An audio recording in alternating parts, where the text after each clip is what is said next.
New Horizons, and we'll begin, as usual, with a recap from Cecil, formerly Java. Formerly Zippy. In some order, not unlike that. Our calculations were certainly off. My only option was to brace for impact, as there was an impending catastrophic system failure. It was everything I could do to straddle the lines between life and death and come out relatively unscathed. We managed to restore life support in time for a space trucker, no, not Bruce, to come around and remind me about a beating by royalty. With no other options, I think we're going to have to return to Tabuk. All right. Quite succinct summary by Cecil. Yeah, so we left with you all drifting aimlessly on the edge of the system, working tirelessly to repair your spike drive. I believe having taken the time to repair the ship's survey sensor array so that you could get a decent reading on the planet even without being in orbit. Yeah, let's see. So you've still got a hefty supply of spare parts and the better part of 2 weeks of repairs to go on your spike drive.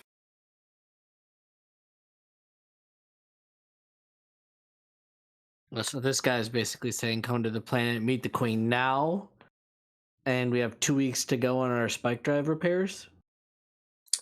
I don't think he said anything in quite so many words. Okay. He was to kind of sum up what he had said, because it was a bit of a bit of a rambling conversation and got derailed a couple of different times. He was sent by the Queen of Muddy Senora to basically check out the disturbance. They had picked up some bizarre transmission from the edge of the system, which seems to have happened around the same time that you were dumped unceremoniously into the system by your failing spike drive. And so he's ready to go and report in, and basically continue on his way. His job is done. He was willing to trade you for the rudder to Tabuk. I don't believe a price had been agreed upon yet. Is that a rudder we currently do not have? Even though we know where we are roughly? Correct. You have a rudder from where you are to Kupiets. But not from where you are to Tabuk.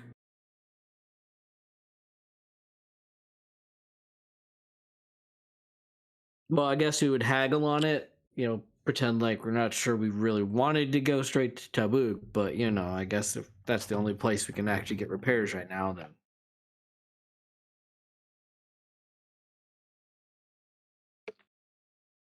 Try to work something out.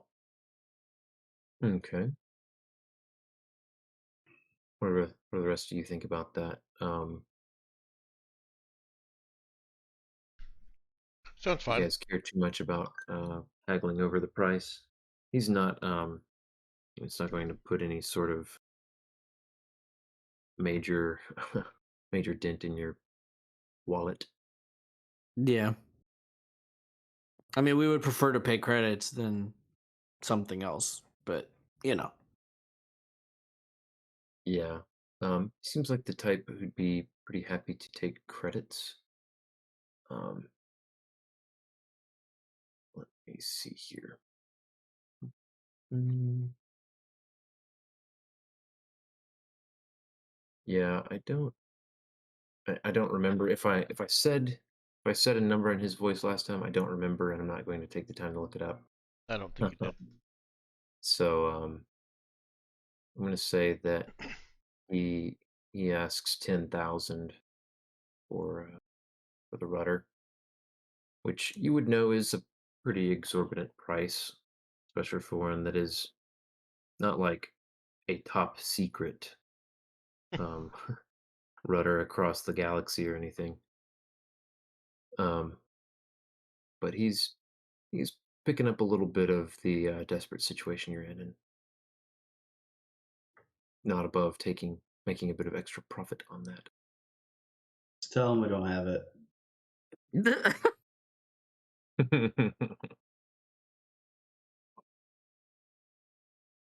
So somebody want to take that angle? Tell him we don't have it and offer him 1,000. I mean, I guess Kate will try to lowball him a bit, being like, 10 grand. I know we're desperate here, but not sure we can afford that. How's 2,500 sound? Because obviously we're not getting it for 1,000. Let's see. Go ahead and give me a trade skill check. Uh-oh. Who's got our best trade? Probably anybody but Cade. Not sure if anyone I has just got a that. +0. I have -1. Okay. Can I trade with intelligence? This is gonna be with charisma. I mean, I have charisma, so it's a net 0. Okay. Well, I guess we break even. So You are we're also Okay, still unlucky. I'll just roll for me then, because I can re-roll if I have to, and I probably will. Mhm. Roll 20 tries to kill me. I guess then and- you get essentially a +4 as an expert. So since you're rolling with advantage. Yep. Yeah, that'll need a reroll. Yep. Roll 20 trying to kill me in 3, 2, 1. Trying Oh to boy. empty your purse for you. Yep. He says, "Really? You don't have 10,000? Hmm. You're not sure what you're doing out in the stars with wallet that empty. Sure you couldn't do 7,500?" I suppose I could do 5,000, but we do have to afford repairs somehow. Hmm. Just pay the man. So That's there's become a matter of principle for me because he must understand that the difference in cost between us, maybe he doesn't understand, but the difference in cost for us between getting this rudder straight to Dubuque and just going back one and then to Dubuque is 500 credits. That's all it would cost us to just go back. 500 credits and a little bit more time. Yeah. yeah, no, you haven't told him exactly where you were coming from. So he didn't necessarily know that you seem interested in the route to Tabuk, so That's he's fair. he's willing to try to play a little hard to get there, and for all he knows, the trip back could take a whole lot of time. Uh, he can't he didn't know how good a spike drive you're working on rebuilding. So, if you want to try to convince him of 5,000, go ahead and give me another trade roll. May as well try. Come this far. Do you guys just want to tell him about the queen that used to beat me? Nope. Oh, looks like we're Keep that paying one the as 7,500. an keep that So an inside not thought for snake now. eyes. Ah, Hey, did you roll a 2? He did roll a 2. yep. Teach me to let you roll things. I mean, hey, at least I had a Is it- reroll. This is a test roll. Yep. Candle just grumbled Well, I and be wasn't like, gonna do fine, much better. 7,500. I'll send over 7,500 credits to the guy. Okay. Yeah, Uh, he'll. Oh, I was just gonna say he might even throw in there. Not this better be recent. If this is like 18 months ago, somebody kind of sort of made a jump, and we're gonna explode on the way. We already done that. Please don't. Let me tell him this shit passed flat cannons. No, he sends you a rudder from Maria Senora to Tubuk that is less than a month old. And Cade will audibly sigh, be like, "Whew, good." Well, I'm glad that I could do a little business with you. Uh, you sure you don't need anything else? I think we're good now. We just need more time to finish putting out the fires and getting systems online. All right. Well, uh, yeah. If you decide to take a little jaunt over to the planet, just well, mind your manners and watch your step. Understood. That's best advice I could probably give you. They if you don't have history with them, they eye you pretty seriously. But yep, good luck and good fortune to you. Thank you. And with that, he will turn about and start heading back to the planet.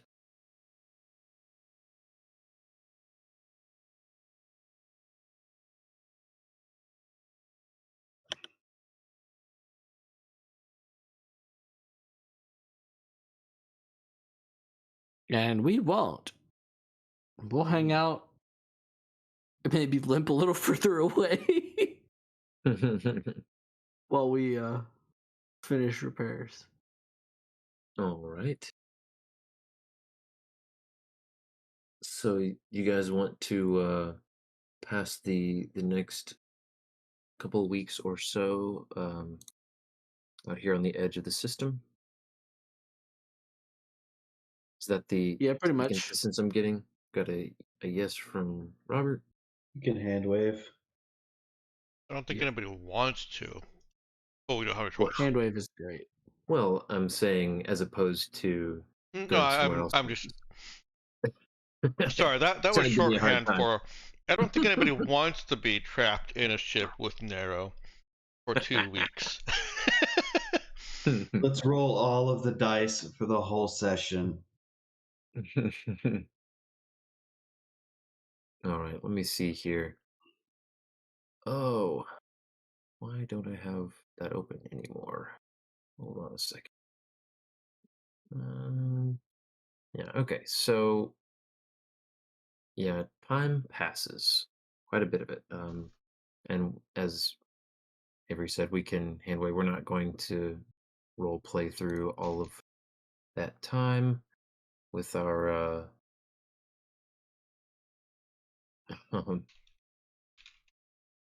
with all the little things that you may have found to occupy your time that's not spent repairing the ship. Um, but yeah. Excuse me. So we can scoot right along through all that time. Let me just double check that I'm not overlooking something here.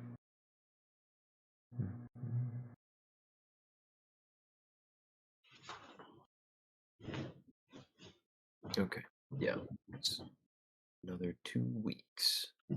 So, 2 weeks later, final nail goes in, and Still use nails in space? this is a jury rig operation. The engineering room of the ship is Oh, fair. When everything looks like a hammer yes. or a nail. Sorry. Wow. Can't even get What? my own reference right. When the only tool you've got is a hammer, you use nails.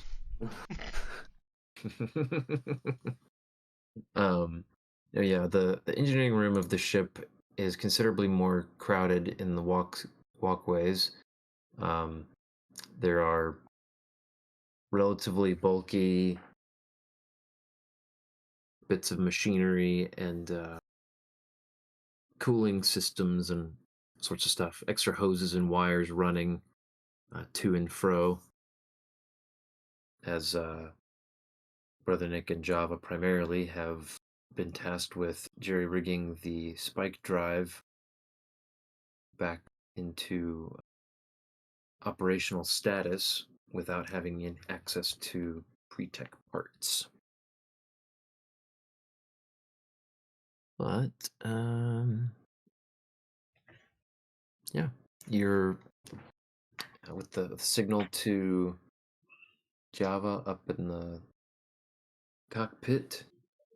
He gives it the primes it with all the right flips and switches and buttons, and gives it a little gas, and it roars to life, a bit louder than typical in the engineering compartment, but functioning at 98% efficiency. I think we'll take it. Mm-hmm. You guys want to make that jump again? No. You're horrible, Avery. I don't get it. Kid will slap Cecil upside the back of the head, just be like, no, not funny.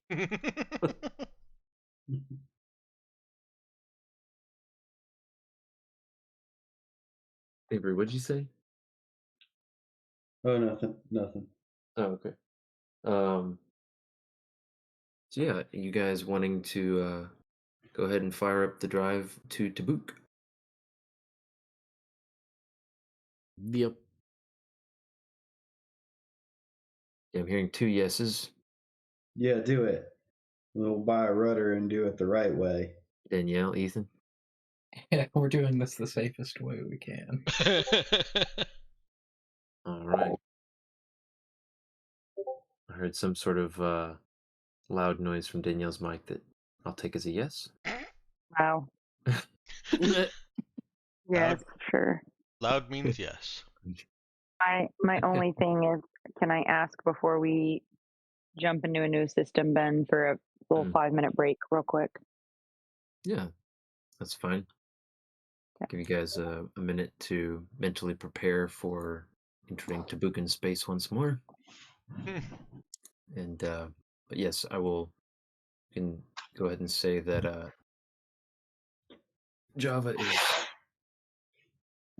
Java's attempt here will be well within his threshold for not having to roll. So there is an exact 0% chance of failure this time. Woo! I'm sure you are all. Yay. And there was great rejoicing. So they ate the minstrels. That was much Yep. choice. That's the All Yeah. right. Yeah. I guess we'll take 5 then. Okay. Perfect. I actually got to quote that last night, Robert. You Um, did. Last night when we had Jennifer and Joel Holt were leaving our house, I Yeah. think Ben accidentally elbowed me, and I was like, "Oh, see, now we see." I said, "Help!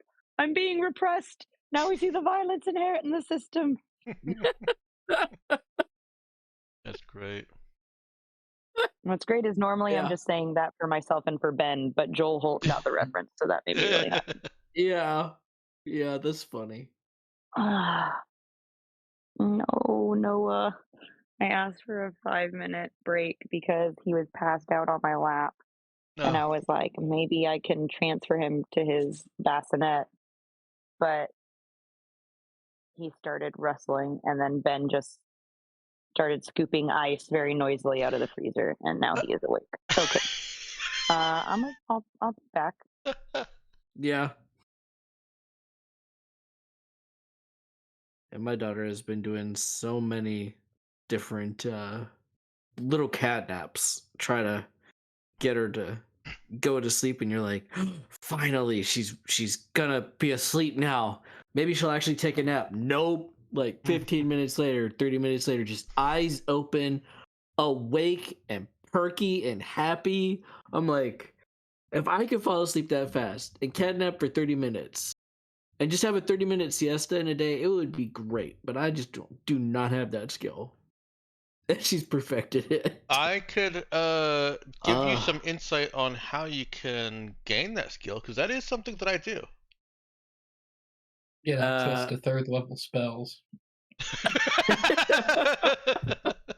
no, I'm only a level 2 wizard. I cross-classed. I can't go any higher than that.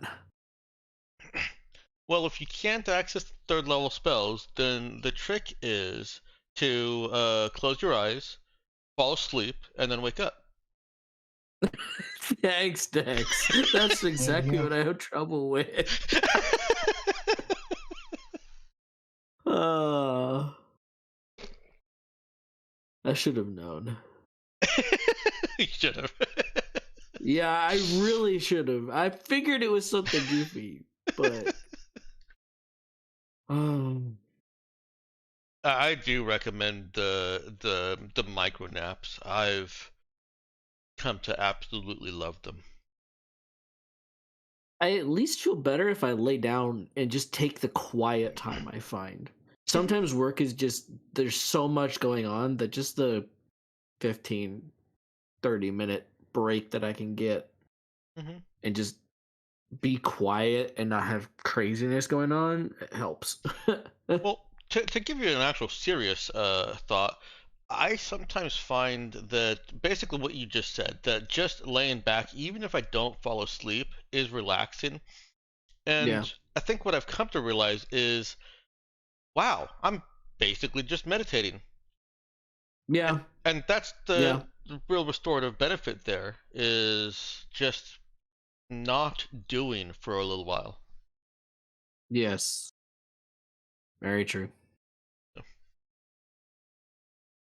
Yeah, I have done a focused meditation before, and it's just like the breathing type, Hmm. where you just spend like 10 minutes just relaxing, focusing on your breathing, and that's always been pretty helpful for high stress situations where things are going on crazy lately. So yeah. Yeah.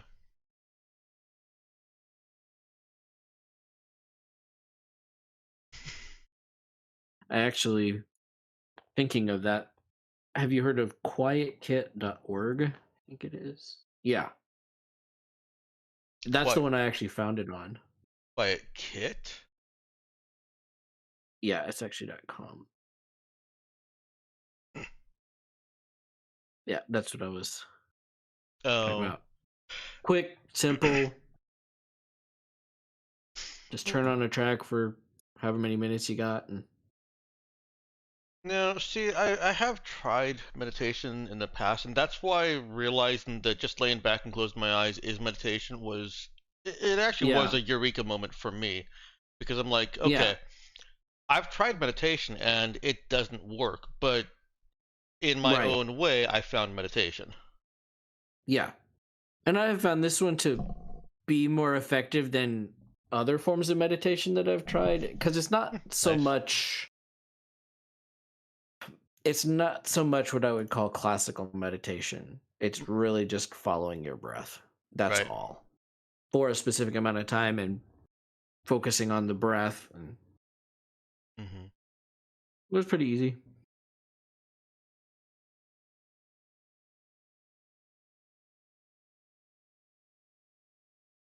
But yeah, early on after Isla was born, oh my goodness, the sleep deprivation was so bad.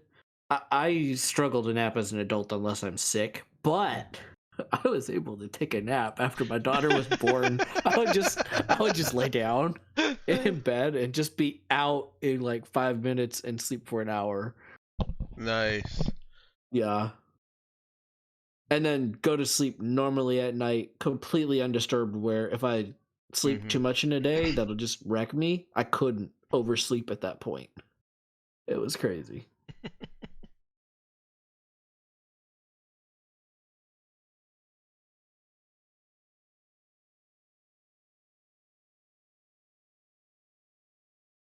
Ethan is studiously avoiding answering our questions about, oh gosh, Bo, because I know Ethan, and Ethan wants to be scheming and solo. I I mean, don't actually know maybe. if that's the case, Ethan. I'm sorry. I Oh mean, it. goodness, yeah. And I mean, it kind of oh, suits your you go. personality. You were breaking up a little bit there, Ethan. Uh-oh, can y'all hear me now? Yep. Yes. Okay. Yeah, sorry, I meant to type up a response to that, but I've been kind of dragging today. Hmm. No worries. Yeah, really isn't. And I figured. Uh, Go ahead.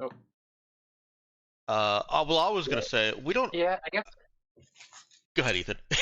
Oh, sorry. I'll defer.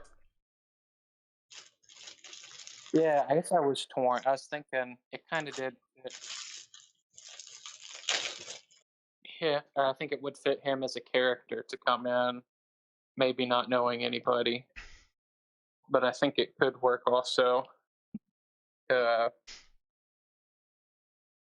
for him to, I don't, maybe know one or two of the folks, like to have been hired by them, kind of, or to join their group. I guess Yeah, recruited. sort of his role is like a hired gun, kind of looking to branch out into more general adventuring, and then just end up with a bigger group than he had expected. Hmm. He shows up and whoever it is, So he's like, "It's just the one of you, right?" well, yeah, see you in a bit. You show up and there are four other people, or three, however many. So yeah, Mm. well, I'd invited a bunch of people because I figured I'd just get a bunch of rejections, and then everybody said yes. So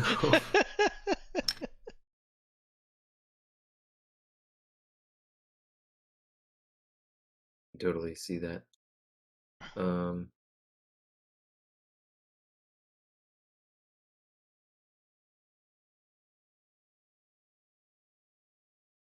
let's see here. I'm not sure. Danielle hasn't gotten back on yet. Mm-mm. I'm back. Welcome back. Welcome back. Give me one moment.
if we're, well, I keep talking about our other characters.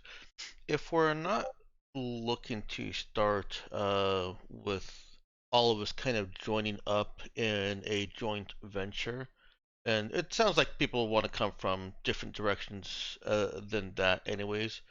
Um, then maybe we should be looking at uh, who or which multiple characters technically own the ship, because that kind of puts into perspective where everyone else can come from and how they're hired. What's Avery's character's name? Zeke. Zeke. I kind of lean towards as a joint venture between Zeke, Eve, and Pete. Of like the three of us kind of knowing each other, being like, "Hey, let's do something on our own. We're tired of working with other people, maybe." Okay. And then we're like, "Well, we need more than just one person fighting because we're gonna get in trouble at some point." And so, bringing on board an extra fighter, and then Danielle's character being an easy opportunity for like transportation, and she's like, it's cool enough to um stick around. I could see Zeke's character affording, like a ship or accommodations like that through grants.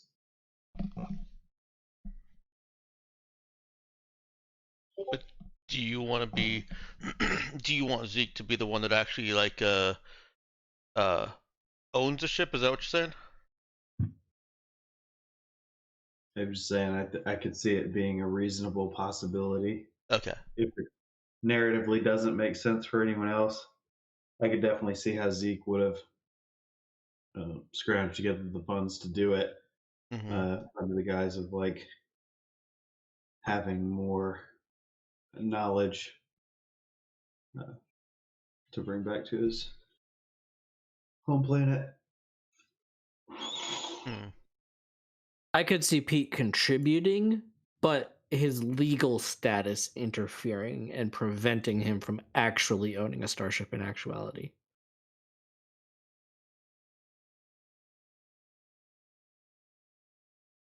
Okay.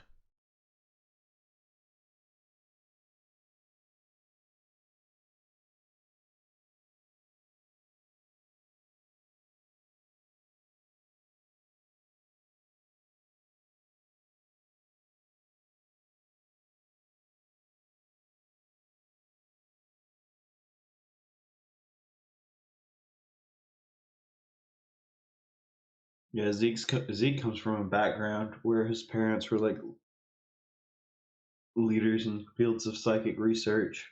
Well,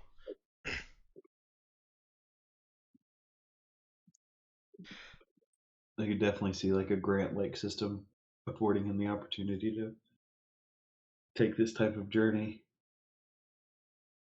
I think that could get into dangerous waters with the repayment of grants. Or is that not how grants work? Honestly, actually, I should ask questions first. How do grants usually work, and how do you think they would work here? They're not repaid. There's just generally the expectation that you will have something to present. Yeah, something to Like, show for it.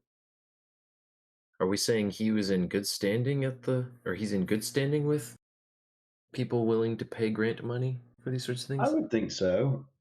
I mean, he made a mistake at some point, but Okay. not one that I think would stick with him in a negative light, really. It's more like a burden for him than Mhm. anything else. I'm gonna say let's put that as a back burner idea, something that we can fall back on, because I'm wary of that kind of attachments, the kind of like accountability, the expectation that grants may put on the characters, interfering with the whole independent Firefly vibe. Fair. There could be some really funny things put on the characters if my character is helping to fund it through her viewership. That's true. Doing things literally for the All lulls and the spawned views. by or sponsored by Twitch subscriptions. Basically. Oh no. Oh no. Twitch flies a starship. No. Yeah, I'm getting random Straight into vibes the ground. of this month is funded by so and so. They want us to transport 100 chickens as far as they will survive. Oh in the ship. no. Like something dumb like that. Oh man. That would be Oh hilarious. no.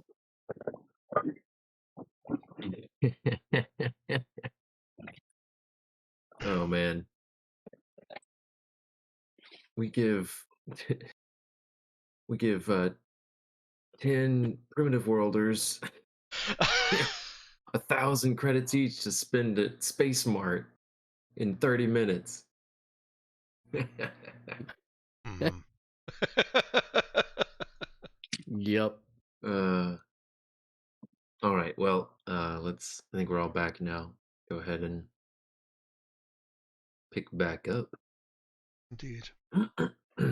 All right. So,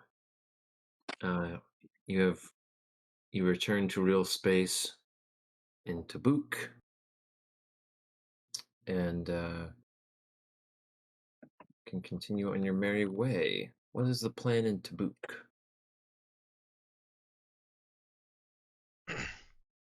Other than kiss the ground?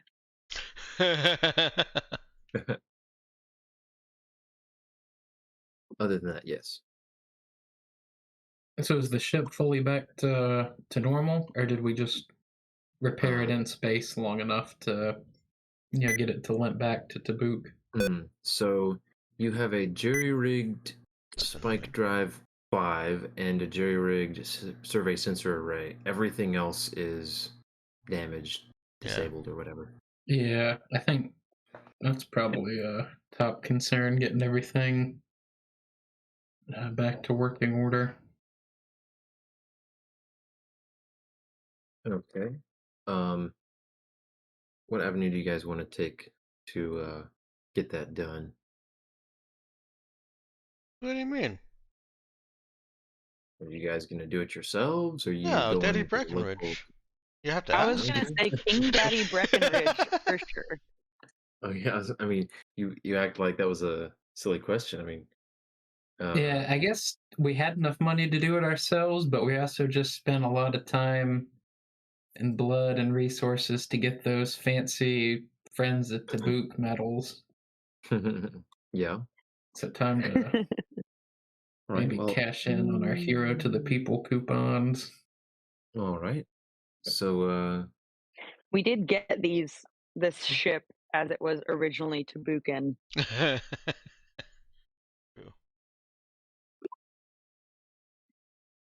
yeah. And for our heroism, we're granted limited immunity for past Our many actions. crimes.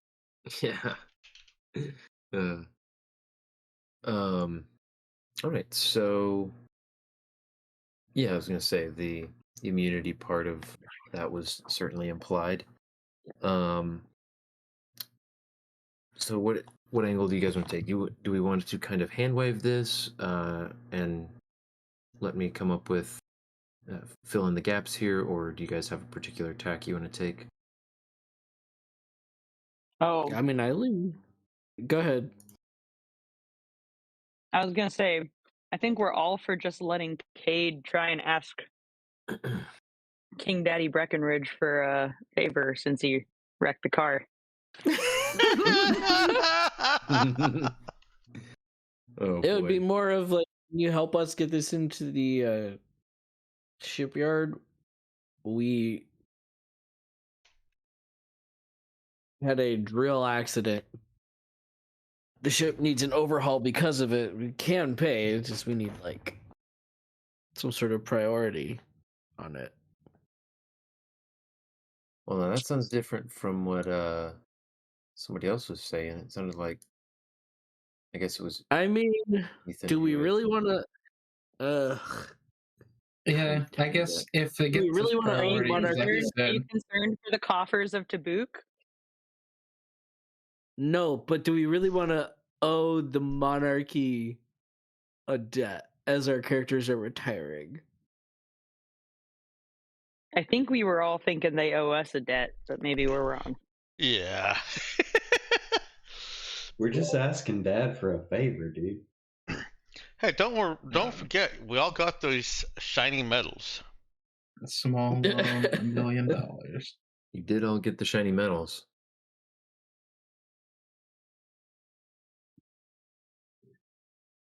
Uh,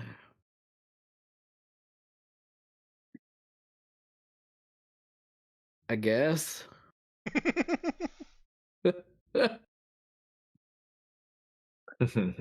My dad. Be like, hey, the ship. Oh no, shoot.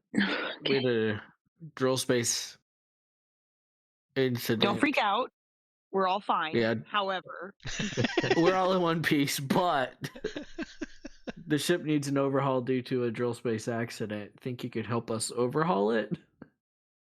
Like, I don't know. I don't get that Cade would be comfortable generally asking his dad for a favor. Mm. oh no, I think the crew is completely aware of that. Right, the crew is exploiting that, being like, Yeah, yeah, watch him they're- squirm. They're all very happy. Yeah, they're all very happy to put him in the spot of doing that. You guys want to entrust Kate with that, or want somebody to?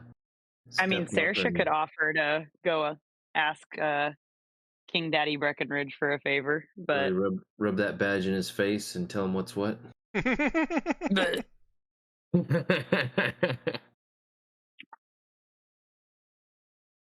no, she would ask very kindly for some assistance with their ship.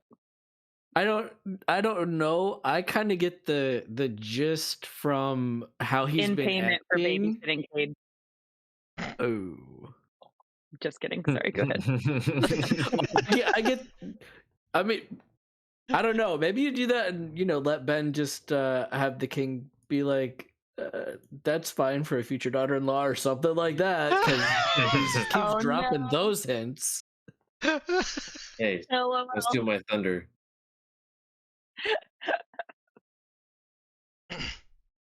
Oh man. What would be hilarious if Sarah would be like, oh, man, your dad's been really nice to me. Cade, like, is your dad single? Like, is he Oh man. This like, is do I need to be concerned that he's kinda like putting the different. moves on me?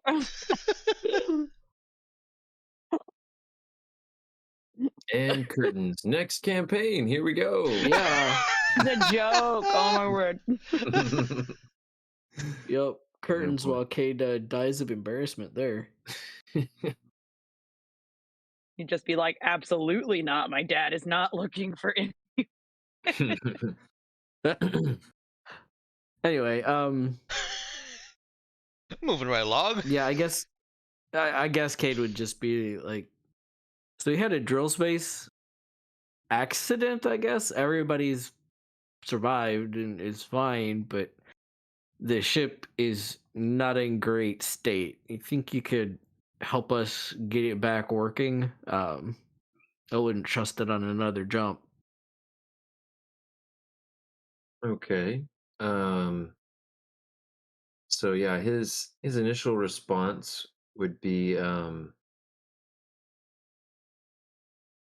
let me think here how this would how this response would go more or less.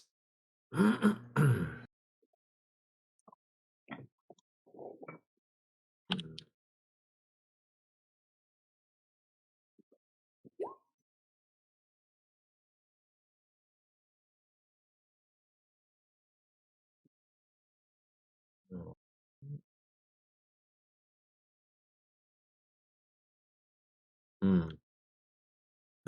So his response would be initially something along the lines of Well, son, as you've taken on greater responsibilities recently, you understand that the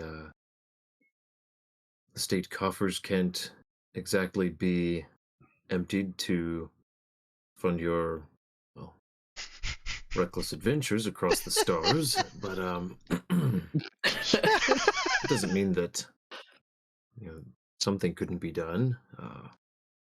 What sort of damage are we talking about?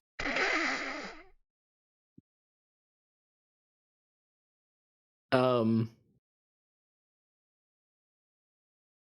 We do still have the family funds, and perhaps something could be arranged. well, as far as the more mechanical minded of our group explained it to me, it's not that the ship systems are destroyed, it's that they took enough damage that they were rendered inoperable. So we spent the last several weeks trying to repair the ship and get it back working again to get back here. Um, so it's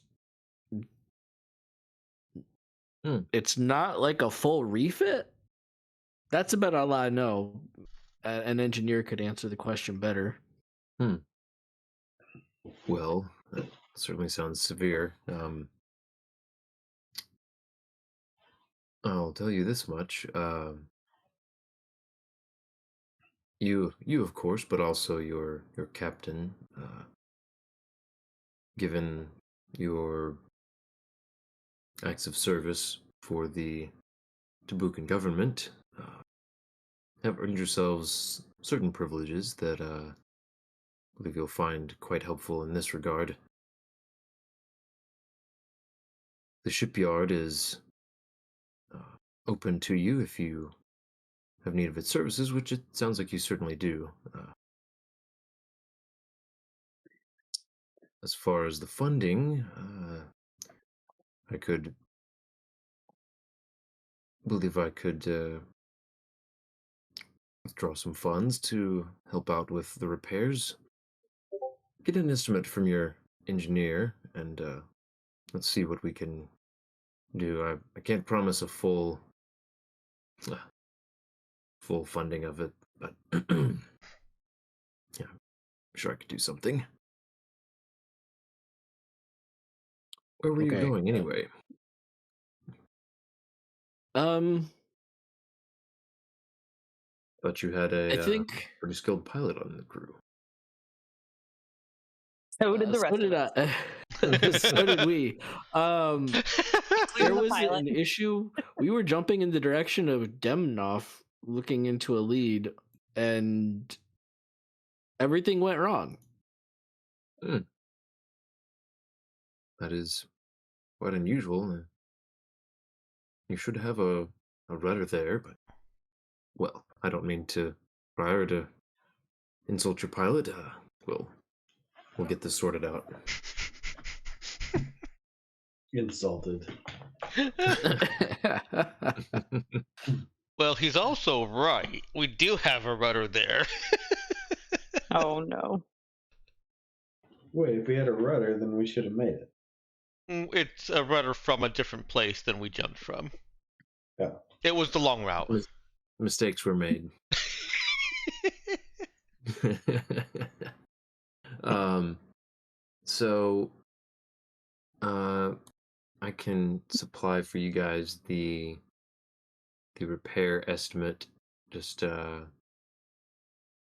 the book, so to speak. Yeah. Barring any potential discounts or assistance from Sugar Daddy Breckenridge. We have. I'm gonna say so minus the amount of. I'm gonna go ahead and give you guys credit for the amount of money you spent on spare parts, even though not all of that will be able to. Not all that is going to be left in during the repairs. It's still part of the deal. So, puts you at 1.6 million credits in repairs. Ooh. Oh, wait. No. Sorry. That's the total value. Oh, Scratch that. okay. Oh my word. Oh, It's 1/10, all right, right? It's a quarter of that. A quarter of that. So We'll we're take it. We'll take it. still talking 400,000, right? yeah, Mm-hmm. Yeah. yeah. So 400,000 credits. But let's see here. Does anyone let's see.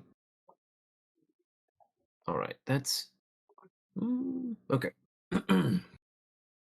So, you relay that to Breckenridge Senior, King Breckenridge. That is.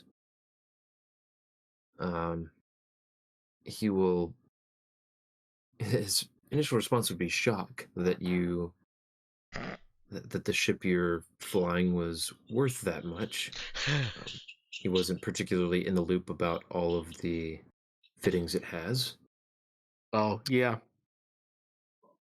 Uh, Well, Cade would definitely make it a point to the crew of like his family's not super wealthy, like making the point of he might be king now, but like we were agricultural, like nobility. We were like rich, so he'd be like, I would feel better if the crew would help in the payments rather than just expect everything Oh to yeah, be we can paid help. off. I think we actually have that much in ship funds, so I'm pretty really, sure we do.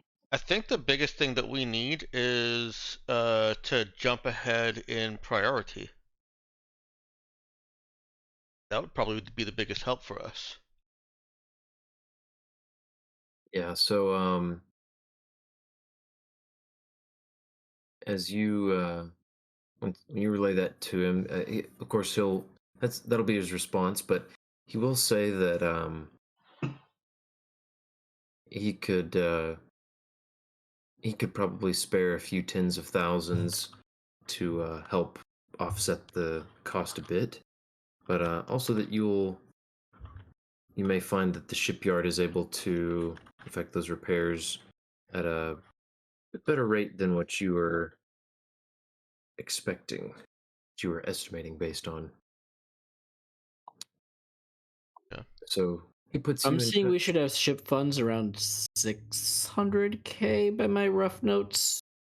Maybe 500K based on the what we had on the Janata. I don't know how up to date that is. Yeah, so your credits last calculated, and this is certainly That's true. we're handling A while waving ago?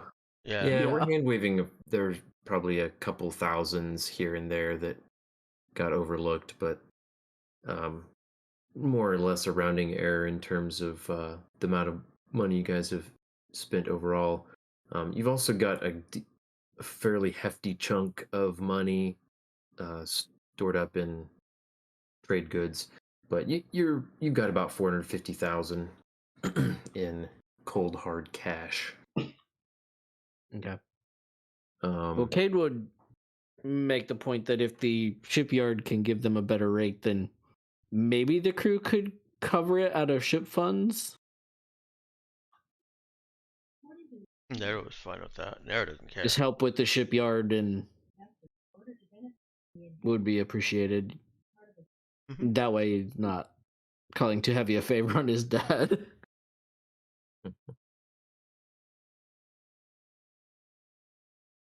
Yeah, as a player, that's fine. well, yeah, and let's see. So, are you wanting to basically tell him, turns out we don't really need money, just need a jump to the head of the line. Yeah, basically. Okay. Well, he'll say that he's still happy to put they could easily do 20,000 without it hurting the family business too much. But he can stand by on that. But he'll put you in touch with the general who is in command of the shipyard, and put in a good word for you. When the mention of who it is needing the repairs, the general recognizes immediately who you are, and particularly impressed by the fact that you received an honor that hasn't been bestowed in uh, several years. Certainly not to people who are uh, beforehand completely unknown quantities. So, yeah, he is quite impressed and more than happy to fit you in. As it turns out, the shipyard is not really hard pressed to get you in right away. Let me see, how would he put it? Um, in a meeting with this general, he would tell you with some level of confidentiality that the shipyard is uh, pretty much always operating well below its uh, maximum uh, bandwidth. It's really more a matter of having material and a need for ships to build or repair. Hmm. So yeah, we'll he'll get you set up, um, and we'll not belabor the point a whole lot, but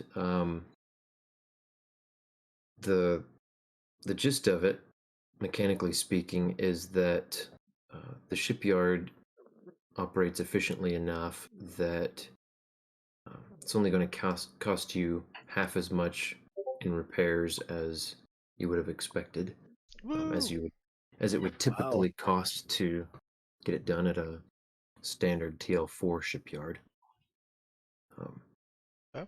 and Cade was aware that this shipyard has is a holdover from pre-Scream days, but a lot of the information about its specifics are kept under wraps.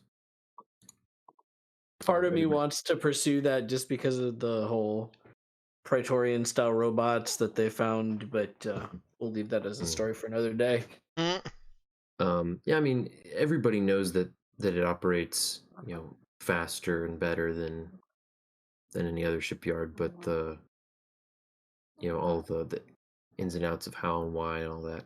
Um, you do get a bit of a glimpse of that.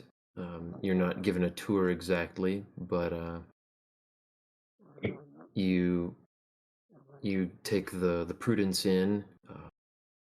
The shipyard is a monolithic structure Tabukan in very high Tabukan orbit, uh, higher than typical station would be placed. But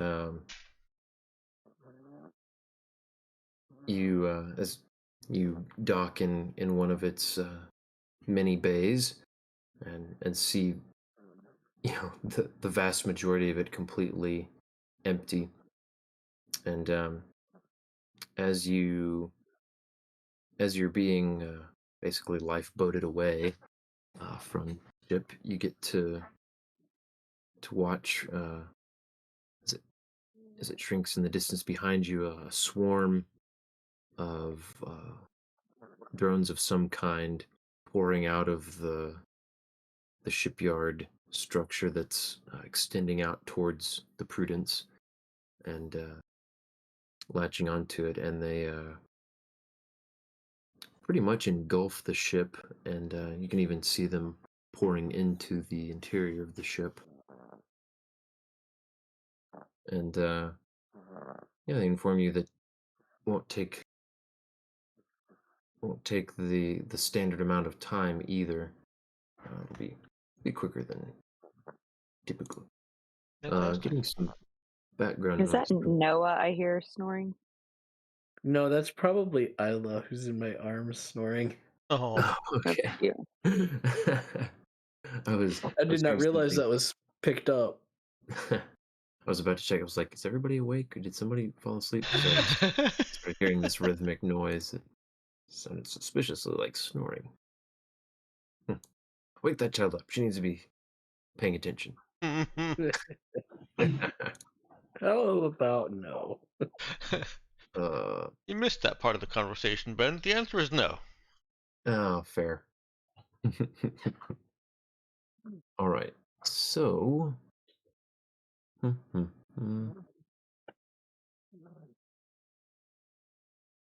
so let's see. It's As it turns out, it's going to be. Let's see. It's only going to take 6 days Oh, to repair the ship and repair all of the ship's systems. So you guys have a bit of time to do with as you please on Tabuk. Don't know if we're don't know that we're particularly interested in hashing all that out, but no, we want to see Java's story. Well, I exactly. want to see Java's story. All right. Dusting up the hands. Um, Fast forward, get you guys a fully fixed up Prudence. You've got a new rudder. Um, you guys still have a whole lot of spare parts. I don't know if you care to bring those along since you're going to be avoiding any more super dangerous spike drills. I think it's a Probably good hold on idea. to those. Yeah. Okay. Um, I guess while we're here, we have resources and stuff. Nice, we had a little bit of time. Uh, could we use the additional information we have about Java slash Cecil and what was his Zippy. buddy, Oh. old buddy, dude who got beat by the Queen's name? You didn't remember the name of the other guy that was. Oh, he didn't. I thought he did say his name. Okay. It didn't look like didn't look like any of the guys whose pictures you've got. Okay, so that's a totally different dude.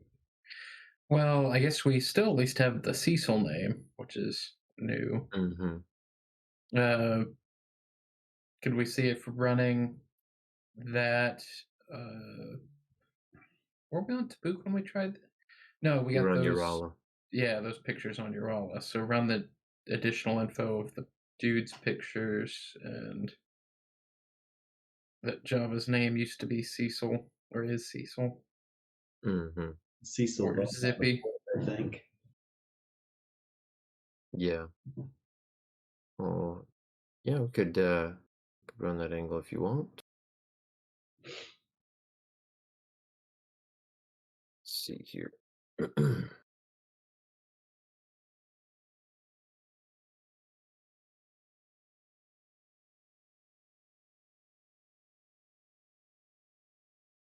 Let's see here.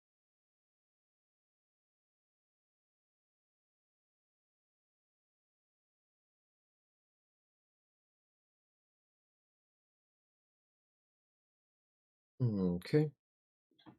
Yeah.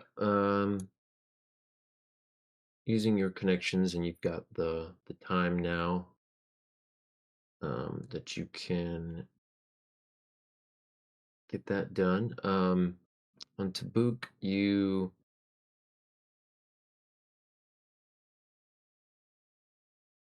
let's see. Mhm.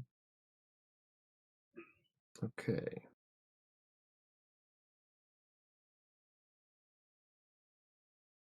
Um, yeah, when you run the you run that name through the databases, especially looking for ship records or manifests or whatever, uh, you do come across an entry. Uh, he was logged coming through uh, the Tabukan system about 5 years ago, and he was the pilot of uh, he was a pilot registered on a ship by the name of the Brazen Buzzard. Mm.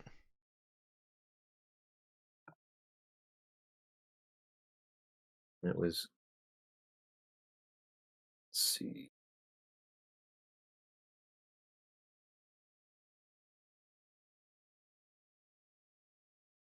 captained by James Carver. We saw that name before, didn't we? Yeah, or at least the last name. Yeah. I mean, That's correct. Yeah, he was named in the he might have been named by the dock master on Urala, or by someone mixed up in the bar brawl. hmm And yeah, the business given was just ore trading and cargo unspecified. what But was past inspection. Java moving?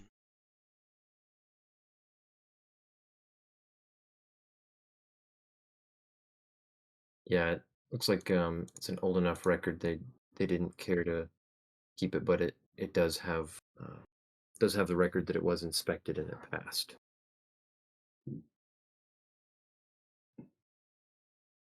Hmm. Brazen Buzzard, huh?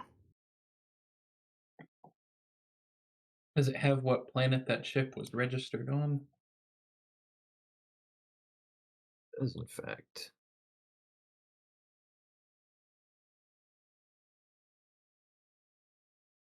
Let me double check, make sure I don't misspell this, because that would be very awkward.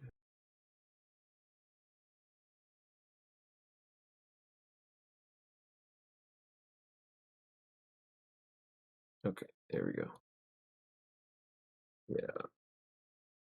What's the term, the I guess home planet of the ship? Home port?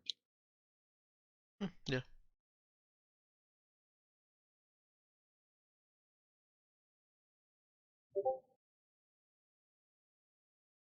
Orphan. I believe is on your map. Yeah, Yeah, we just don't have any information written up on it in the little legend. right.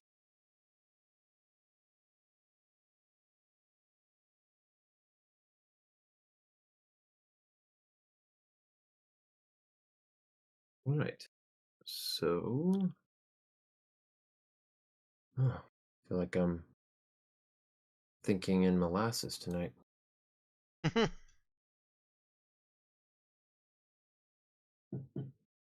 I've got too many tabs open. Okay.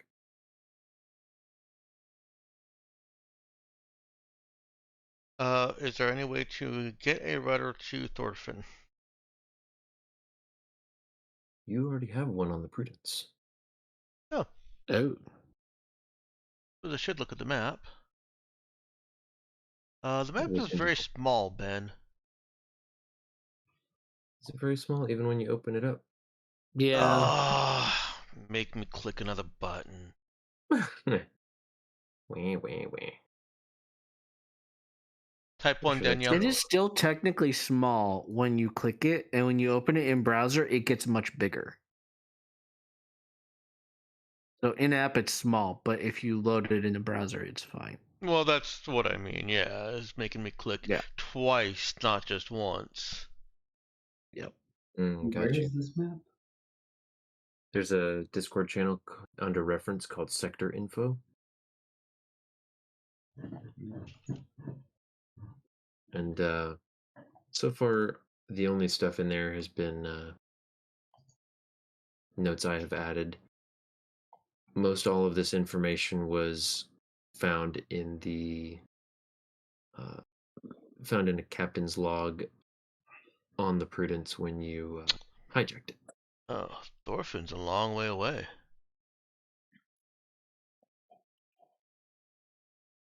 So it is. What's So the wait, legend for this? Let's see. Alright, 1 to 5 years.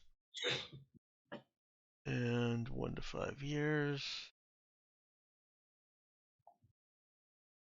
See, I'm paying attention to the difficulty this time. Oh my.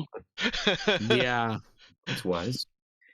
Alright, 1 to 5 years is +1 difficulty, base difficulty is 7, and it's a +2 for distance. That makes it a difficulty 10, barring any other modifiers that we don't know about, which Java can do without rolling. Would you look at that? Well, would you look at that?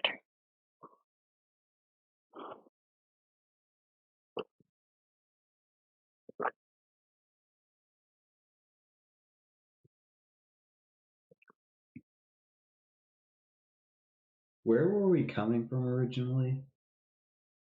That this all went wrong?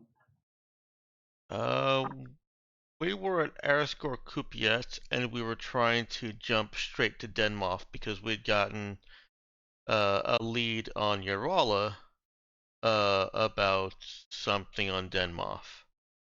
But if we've got Horde of Registry, I think that's what it's called. I don't know what it's called either, Ben. If we've got Port, Thorfinn, that seems like a straighter shot to more direct information about Cecil.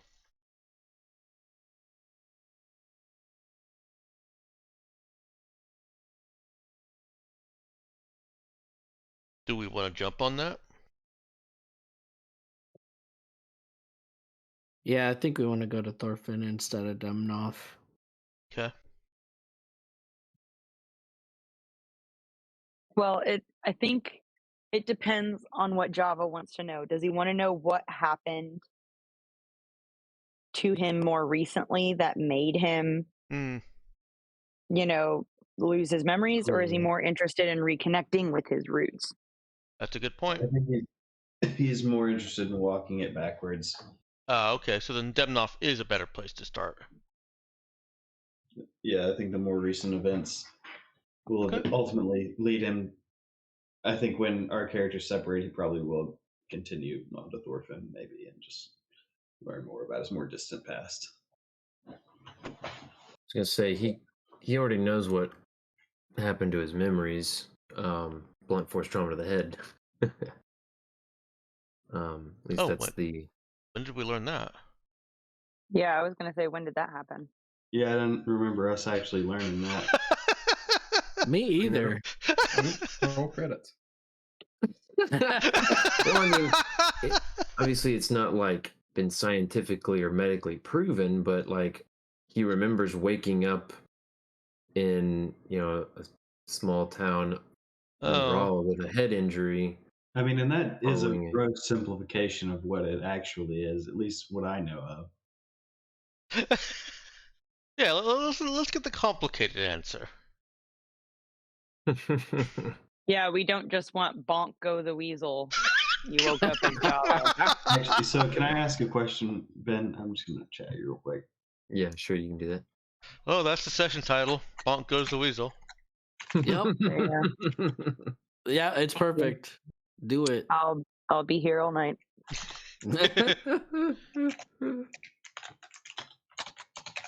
I work and sweat and slave for weeks trying to craft this masterful story, only for it to be entitled Bonk Goes the Weasel. Hey, we're not the one who just dropped the blunt force trauma reveal into our laps and said, well, duh, that's it.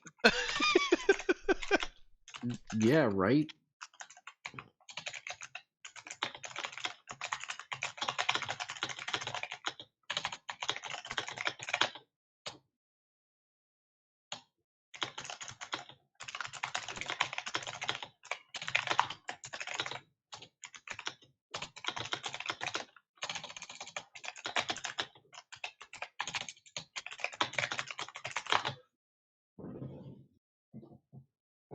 Some furious typing. Sorry, I had to type a little novel. About Bonk Goes the Weasel? Yeah, pretty much.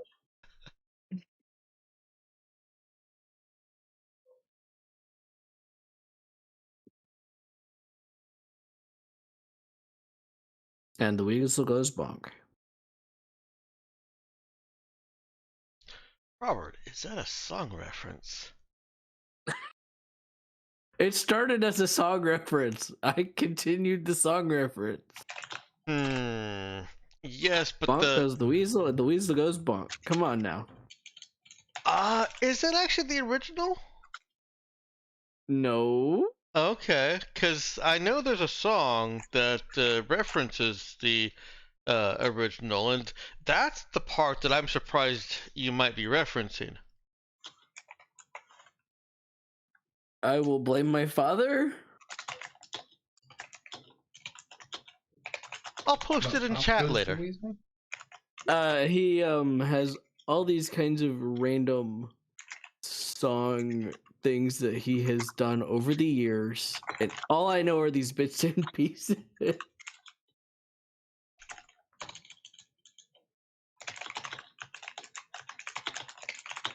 I knew somebody was gonna do Weasel Stomping Day as a reference.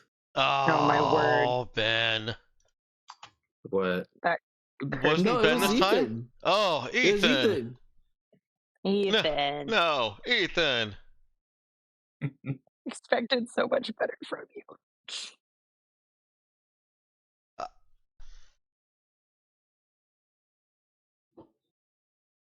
I'm but a poor child of the early 2000s.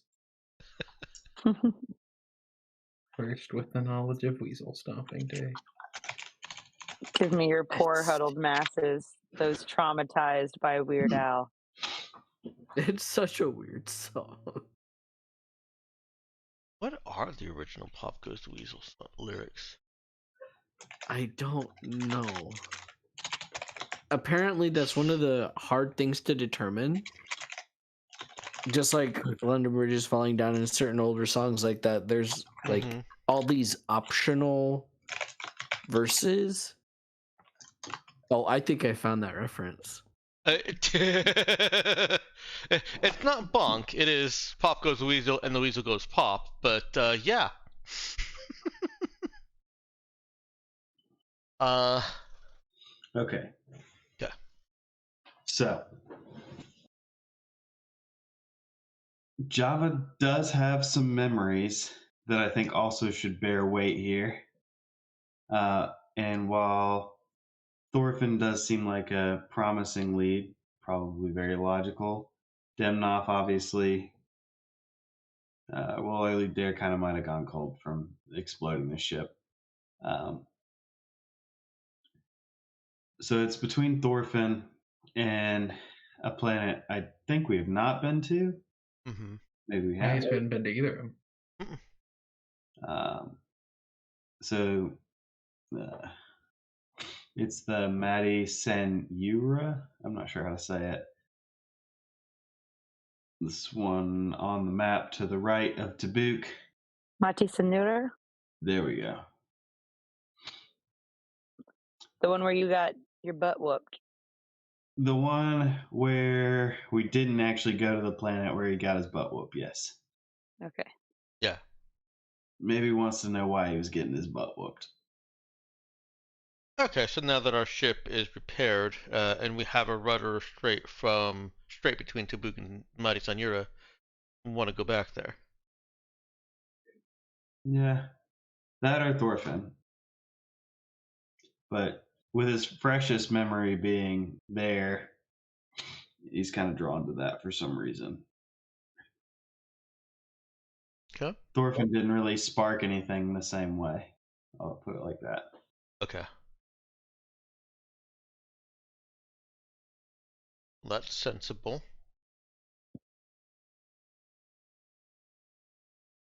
There I'm wasn't all the on same. board as a player. As a character, Nero doesn't really care.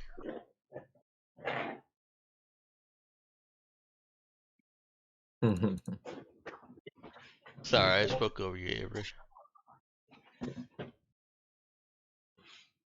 Dun, dun, dun. Do we need to get a rudder for there? Or can we just take a spike drill into nothing? For Mighty Senora, you guys have a rudder. It's the one that you just bought and Oh, yeah. then used. So it's extremely current. It's about week and change older at this point. Yeah. Sweet. So yeah, anything else you guys want to gather or purchase in preparation for this trip? Saoirse would buy more yarn. Mm. She Nice. almost ran out after they were stuck on the ship.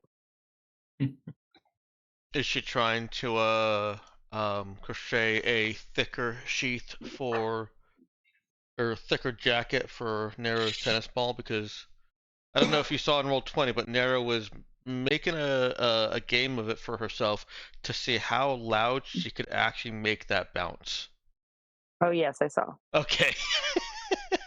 Like, quieting it down made it more fun.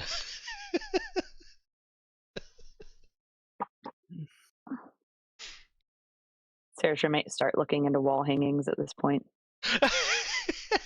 I don't know. I think Cade was too busy trying to deal with filtering all of the matchmaker spam and propositions in his inbox to get anything for the trip.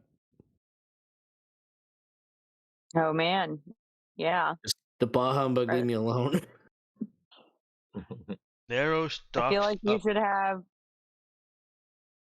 I feel like you should have him roll for like how likely he was to be run down. Oh, like, can he escape Yeah. while they're there? Yeah. What is that, like a luck leaving check? like leaving the palace. Oh Is no. he I guess Nero would Evasion stick save. with him. Nero stays with him. Evasion True. save. Everybody knows she's willing to punch a chick in the face. So I mean, that's true. I don't know. Maybe it's a luck save. But I think Nero does drag Cade, not drag, but pester him into going into a store at some point, a store that sells candy and treats and snacks. Yeah, he would have taken her to a candy store. Oh man. Which I'm sure would have been hilarious to the paparazzi. Yes. Oh no. wait, did any of the rest of us find out you're going to a candy store? Because I think we'd be a little bitter. I mean, I feel like it would just be that kind of improv kind of thing, but Kate would definitely have got some candy for everybody. While Nara comes back with a backpack full just for herself. Well, yeah.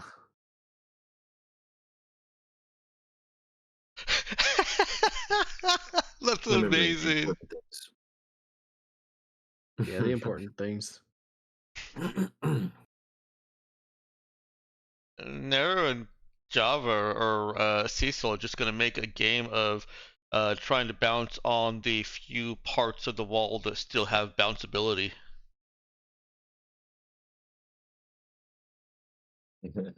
Oh, they're still bounceable. They're just gonna have a thud Hmm. instead of like a a very loud bonk. We can have one final hamster wheel race. Heck yes. Saoirse would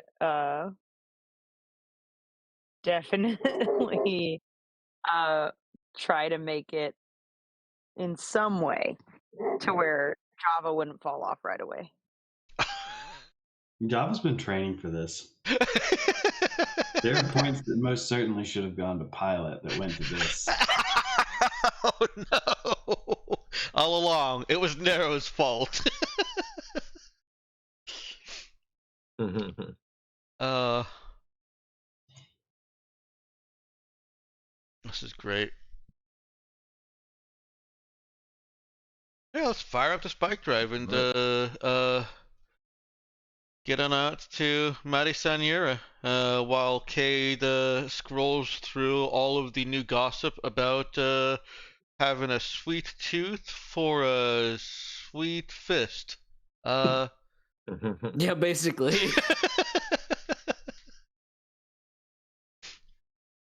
Alrighty then. So, all right. We fire up the spike drive and travel to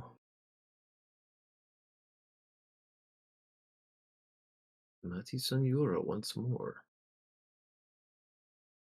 Saoirse would ask Java if he wants to be transformed for this or not.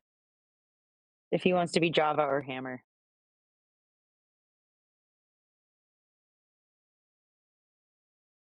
I don't know. Sick brain, decide, Danielle. Oh, okay. She would decide for him, like, let's start out as Hammer here. Sounds like a good idea. Alrighty. So, you return to Mati Sanjura, pop out of metadimensional space, this time at a different point on the edge of the system, but once again find no no station or ship awaiting you on the edge of the system, and the common bands of transmission traffic as silent as they were before. So, on the approach to the planet, would you like to go dark?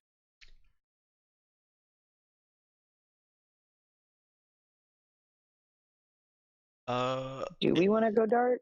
If we go dark and then we decide to start broadcasting, is there going to be a way that we can do that without making it obvious, hey, we were sneaking up on you? Didn't the guy say to be on our best behavior? Okay. Good, yeah. Yes. Is that an So appeal that's for not going dark? Yeah. Yeah. Then don't worry about my question there, Ben. I feel like Okay. honesty is the best policy at this point, except for I'm going to be Hammer, I guess. Yeah, well, some precautions are not unmerited. Yeah. popping up out of nowhere in orbit over the planet has a bit more potential to be perceived negatively than Yeah. disguising yourself as likely an unwanted individual.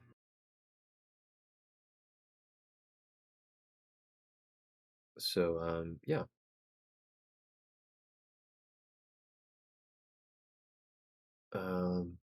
So loud it is on the approach to the planet, and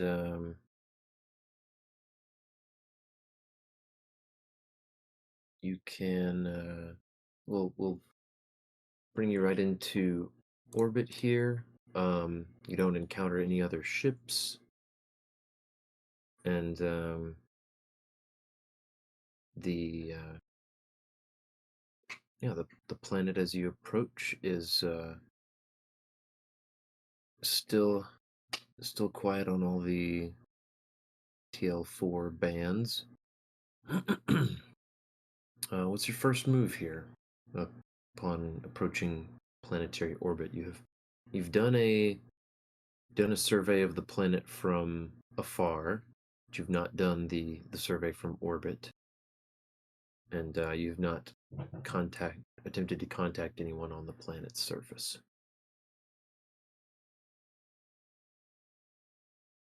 Like, as we're approaching the planet, like, does our scan turn anything up? Yeah, if you Like stations or if you just turn towards the planet, so there's still the orbital ruin that you had detected from afar that is chilling in planetary orbit. Mhm. And you do also pick up pretty easily a the I guess power signatures on the planet that are basically ringing the equator. wait, so I just Hmm? did we jump from Thorfinn to Tabuk back to Thorfinn? It's on Europe, but yes. I'm sorry, Yes. what? Mighty Mighty Senora, Senora. but otherwise, yes, the sequence of events is correct.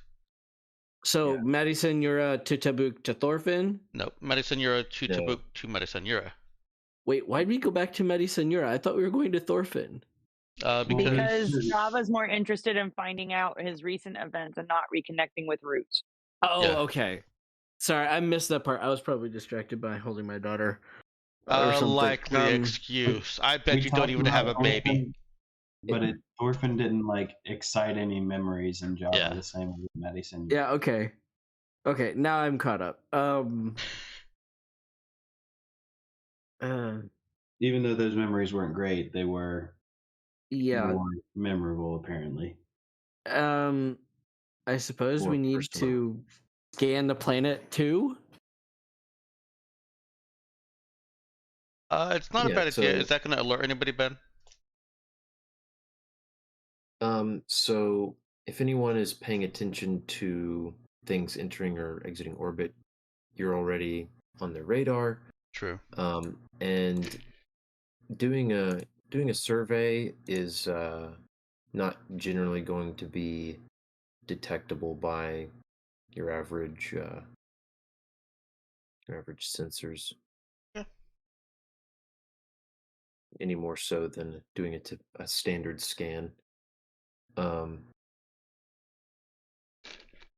Yeah, if you were trying to peek, very closely into some sort of sensitive or restricted area that had more military grade countermeasures for that sort of thing, or detection technology, that would raise some flags. But you can generally do your planetary survey without upsetting anyone in particular.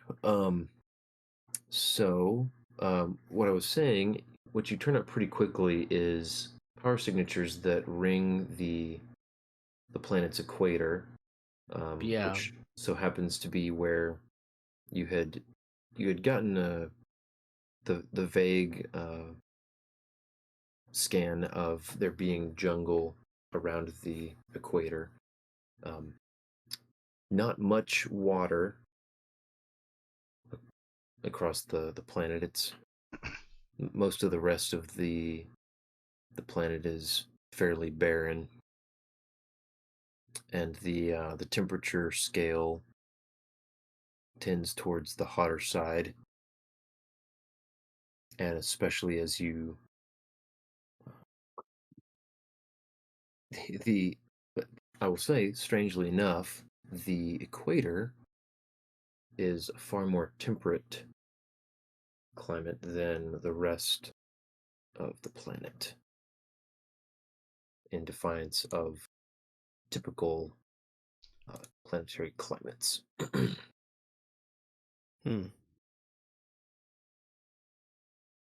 Sounds like that's a ring that's terraforming the middle area to be livable. Yay. And as you continue your survey, you do actually receive a transmission from one point in particular along the equator, and the transmission goes something like: Queen Zelina hails the unknown ship in orbit and warns it to show proper respect for our territory. But as long as that respect is given, you're welcome to return a transmission and enter negotiations with us. Okay. Lady's here too. Oh wait, we went. We, No, we, this we, is- we you went, went went back, yeah. Wait. Okay. I thought this was the. I guess I'm confused about where we are. All right, quick I just recap. went through that. So, for everyone who is here, and so Torfin was discovered as the port of origin of Cecil's former ship. However, that didn't spark any sort of memories in particular, and he was much more interested in finding out about his connection to Maria Senora, and it's apparently much more personal connection than he is finding out about Torfin. Yes. Okay, so we're at Maddie Senora. Mm-hmm. Correct. That queen lady was on Dimnoff, though, right? Nope. No. She was. What queen lady was there? Okay, or did She the was- thing in Dimnoff make him remember a memory from Maddie Senora? We never You got to guys never got Dimnoff. to Dimnoff. Yeah. You guys. Okay, I thought she was also the queen of that, or she was the queen of Dimnoff, but that memory was. So that's where I was messing up. Right. No, I know you, we talked about not making any big decisions after 11, but it sounds like we're struggling at 10:30 now. Because I thought the memory was of that planet, and I guess I was just brain farting a No. week ago. Yeah, no. A week ago, the George Foreman was in Maria Senora, and he was talking about the people on Maria Senora and the queen there being Okay. having sent him, and I that had was to jog when this memory. that's when a memory got jogged loose, and so yeah,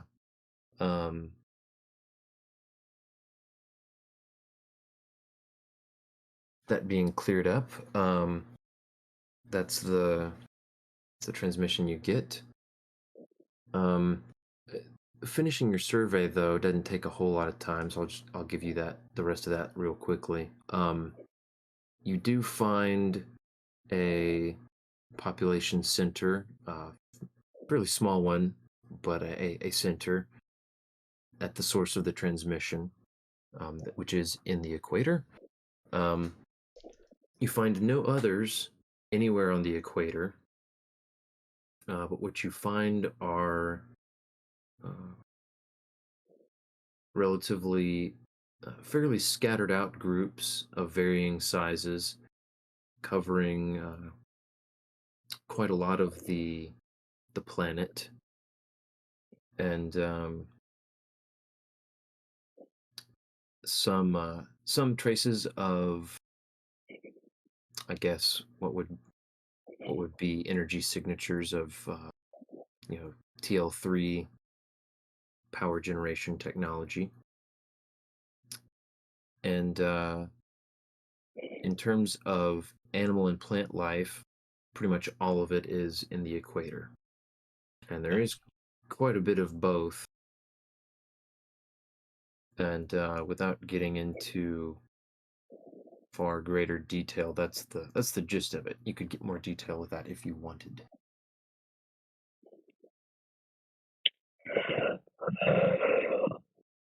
So what's the move?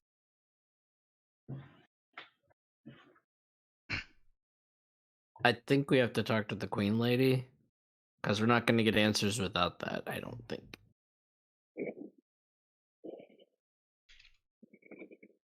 All I right. bet one royal can get a lot of information from another royal. Aye. All right. So do you guys want to make nice and parlay with the Queen here?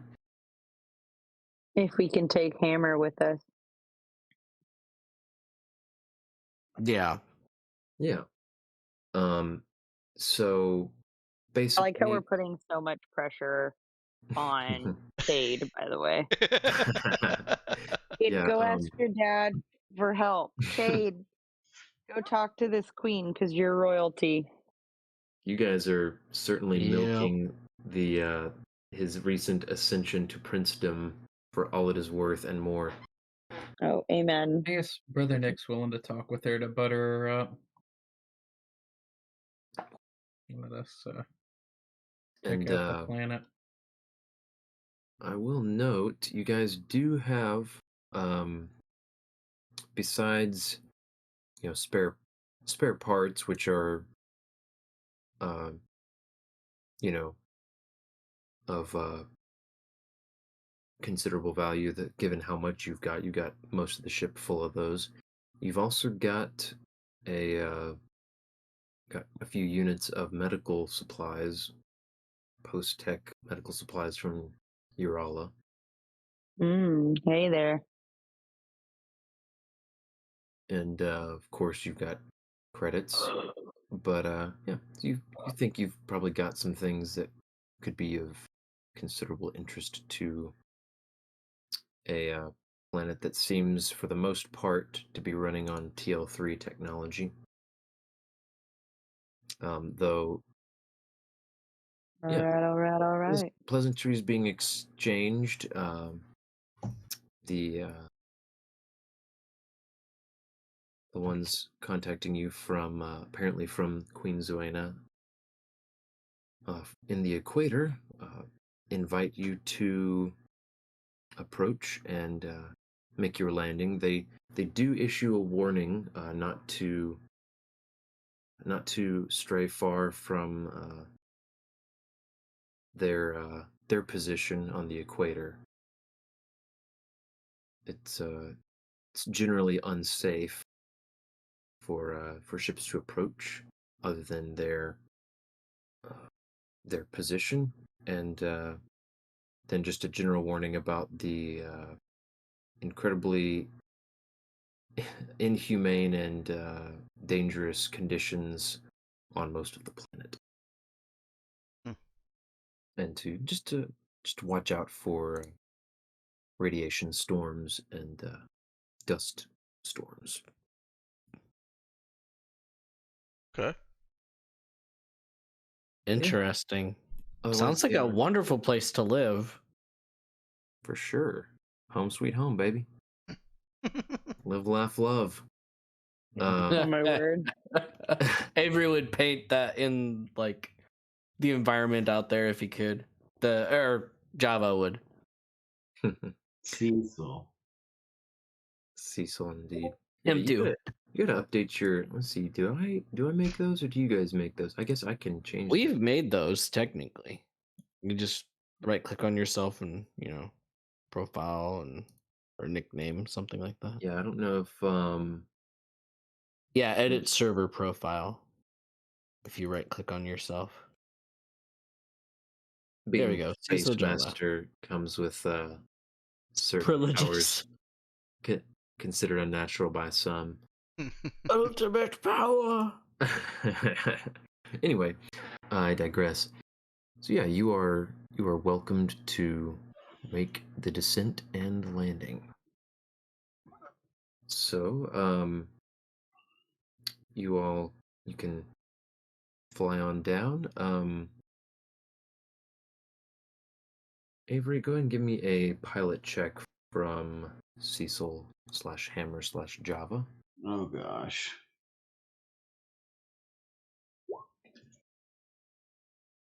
Okay. So, upon lowering orbit,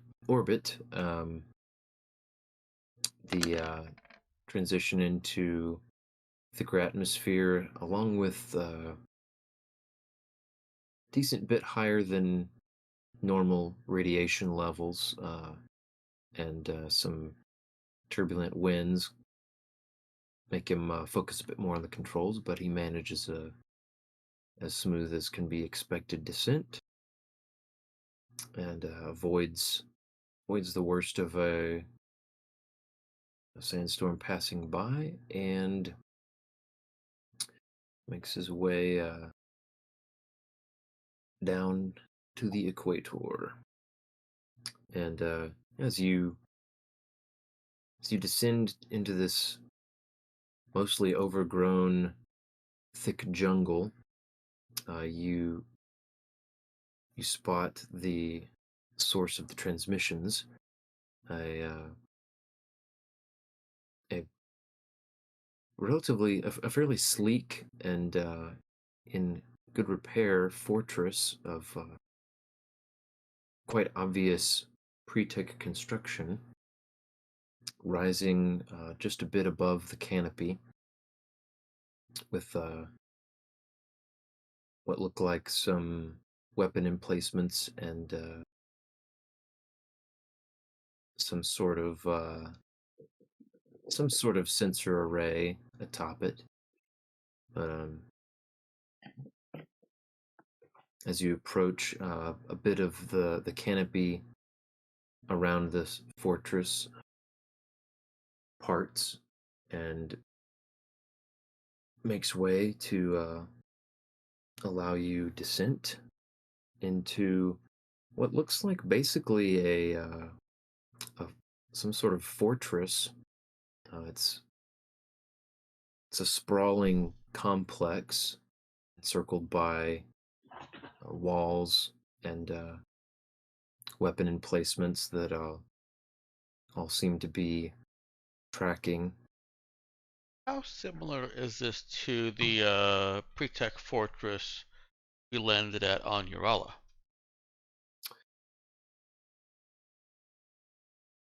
It is it's certainly a different style of construction, Okay. different kind of architecture, and it's considerably larger.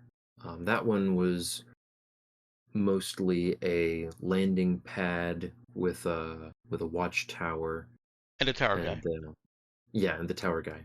Not much else. Tower guy. This is this seems almost like it's comparable in size to like what a colony ship would configure itself into. Mm. It's got enough structure and smaller buildings around inside the walls, and you know multiple landing pads to accommodate probably somewhere in the couple of thousands of people range, and has landing pad space for 4 ships. 2 of the spaces are already occupied. One by a small, sleek shuttle, and another by a very aggressively painted warboat of the frigate hull size. And some of the weapon emplacements are pointed at are aimed towards the landing pads, but you're waved, you're basically flagged in towards one of the landing pads, and there is a bit of a delegation that has come out to meet you. Hmm. There's a procession of people dressed in almost excessively fine clothing with golden jewelry and various adornments, but body language tells you that most of these people are servants of some kind. Um, there's one man out at the front who's held uh, held upright and announces in a grand voice as your doors open and your ramp lowers. Um, Welcome, travelers, to Mighty Senora. Queen Zuena welcomes you and offers you her hospitality. Please. And the several of the servants move forward quickly, um, holding cups of cold water, and even bearing fans as as the temperature here is cool, but the effort is over the top, to say the least.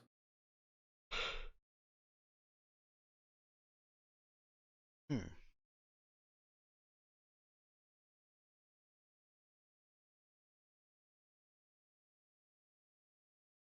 And he would go on some more flowery bits, but then await your response and seem to expect you to come and partake of the offerings that the servants have brought and follow him. So it indicates that the queen is eager to meet with you. Okay. Well, now. Just for randos showing up on the planet. It escalated quickly. Yup. I feel like just based on the fact our fortress is a colony ship, and there's not, I guess, Sorry, like let me clarify. What I was trying to say is it's comparable in size to what a colony ship would or I guess, yeah, contribute saying that it something. sounds like Yeah. it's the product of a colony ship disassembling itself. Well, yeah, Is that what wasn't it what I looked. was. Oh, That's not what I okay. was trying to convey. I was trying to go for a size comparison. That for whatever Oh, a reason, that's size what. compare. Okay, because I was or going from that, I was like, oh, so she's just a squatter who's trying to No, like. that's what came to mind. I mean, you don't know. This place is pre-tech construction, so there's no telling. She probably didn't build it. But Okay, so still old, but yeah. yeah, it is old. You don't know necessarily how legitimate her rule is or how broad her role is. It's been implied to you that she is the ruler of the planet. Um, but yeah, Well, I guess we'll play nice since we're here to try to get info out of her. and we're going in cold. All right. Do you want to bring anything other than your standard gear? Do you want to bring any of your things that you might be interested in trading with her, or you want to leave it on the ship for now?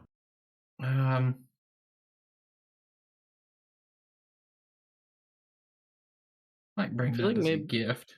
I feel like a housewarming gift is nice. yeah, like bring some of it. Do we have any of the art stuff to where we could bring like a fancy art piece? Hmm. I believe that's reasonable to say that you have some of that. I know at one point you had, of course, you had the art shop on to boot, but you didn't really need that cover anymore. Um, so yeah, I think that's reasonable to say that you've got some of that on board. Could bring one unit, quote unquote, of that as an offering in good faith. Yeah, I think that sounds good.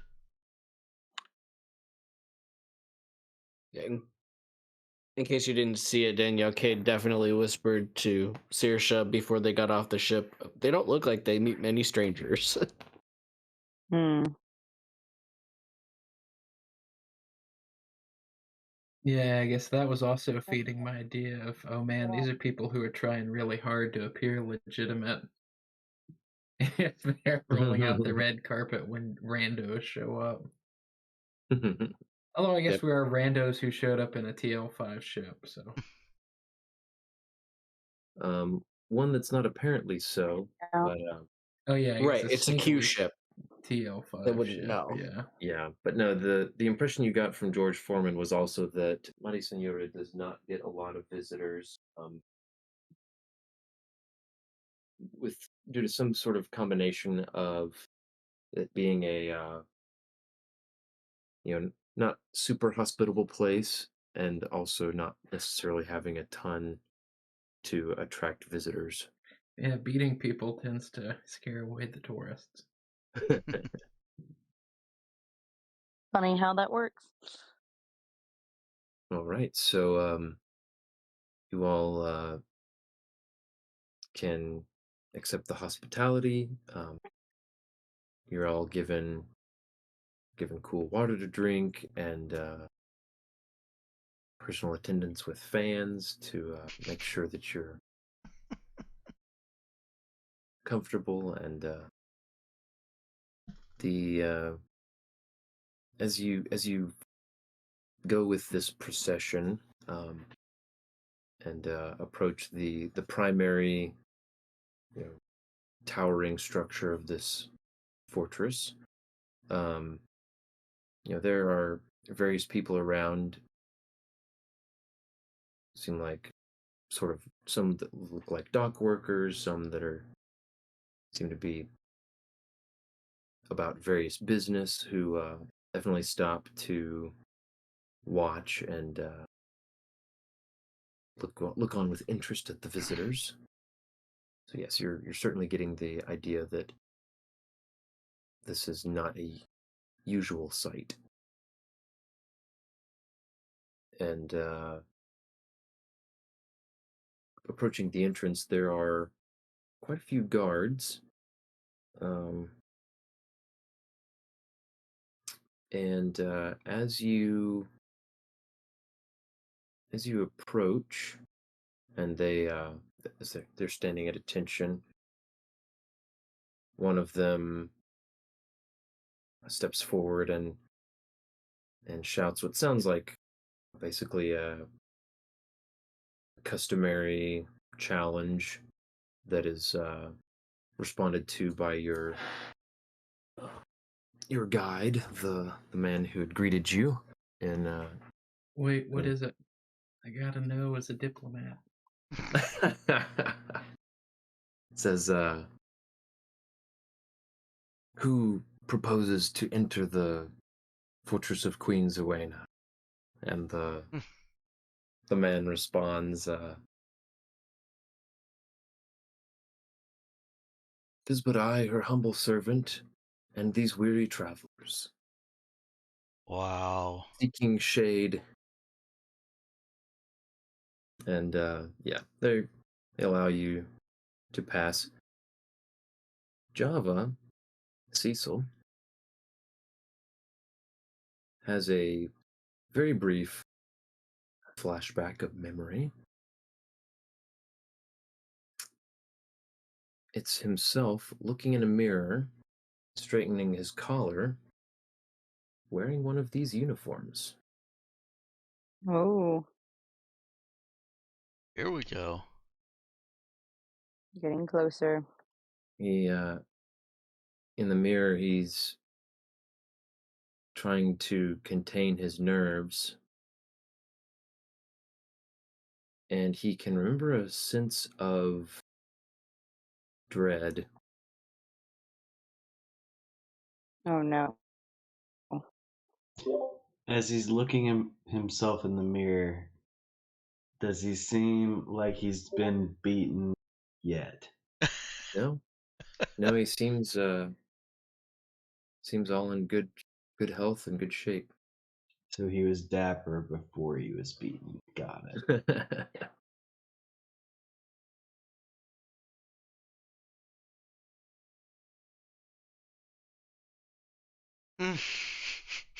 All right, so I love the um, button. hmm? I love the button. Can he like lean into that memory some more? Is there anything else he could? Let's see. Go ahead and give me a mental saving throw. He's gonna like practice his mindful exercises he got from that guy who helped him learn about himself. Mm-hmm. Okay. All right. So I absolutely love that, by the way. Hmm. nice. So yeah, he manages to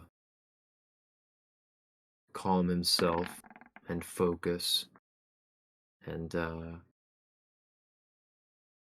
strains a bit mentally, but is able to remember at some point shortly after that, responding to a knock at his door, moving through his sparse but apparently personal quarters, and finding at his door a pair of people wearing lab coats and saying, Guardsman Cecil, they're ready for you. Follow us, please. It's a guardsman, Cecil. Hmm. And as he falls in line, his sense of imminent doom, or terror anyway, uh, returns and slowly increases. But the memory fades.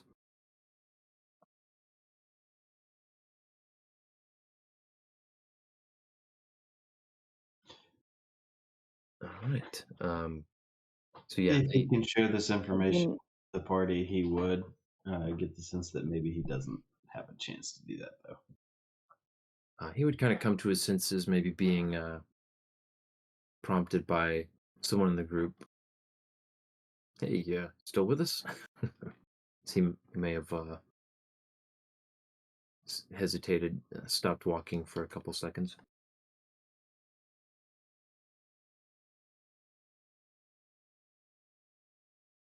But he could at least send a message to the group in the group chat. He'll do that. All right. Boy, oh boy, we're already at 11 o'clock. Sneak into their DMs with his memory. Yeah. All right. So you are escorted through this fortress. You pass. There's quite a number of apparently royal guards of this Queen Zuena, and even more servants. It seems like most of the people here are in service directly to the Queen.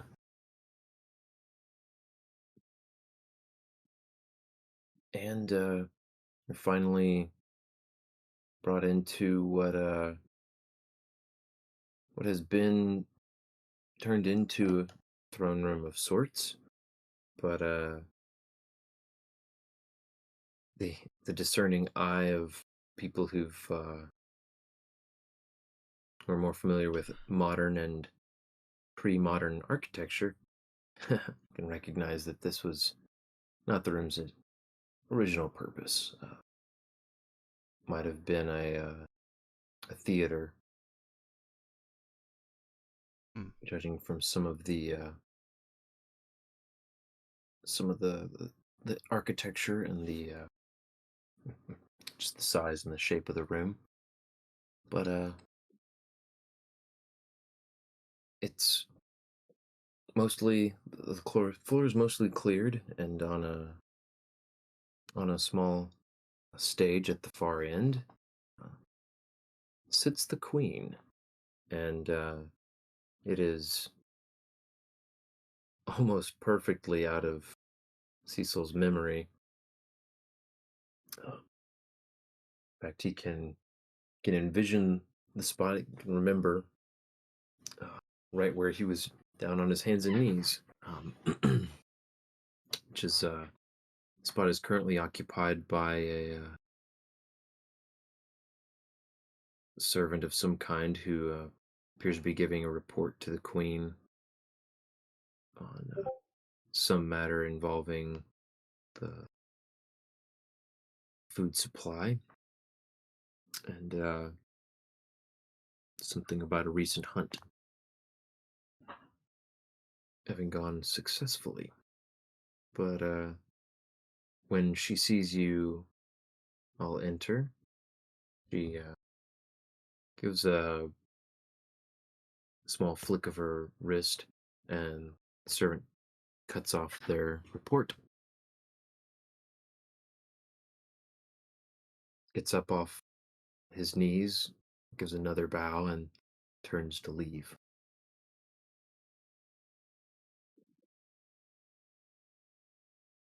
And at this point, the speaker who had conveyed the Queen's welcome and has led you to this point steps forward, and I guess I kind of glossed over this part. Assume you guys would have given names of some sort anyway. Obviously, Java going by Hammer. Did any of the rest of you try to? Did you conceal any part of your identity? Did you just give it straight? I I think the mean, rest of us were trying to be who we are. yeah, Yeah. And I Cade think would not reference being nobility, though. Okay. You just give his name and let Yep. that be that. and I think Narrows used to be introduced by someone else. Yeah. She's usually Um, not paying attention by the point we actually get to introductions. yeah. So he would, in a grand manner and with some embellishment, introduce you all as the crew of the Prudence, and present you to the Queen, and indicate that you'd brought a gift befitting the Queen's beauty and elegance. And she does cut quite a striking figure. Um, Definitely got the exotic beauty angle going on with the gleaming bald head and copious amounts of jewelry. So she's Xerxes, but female. Nailed it.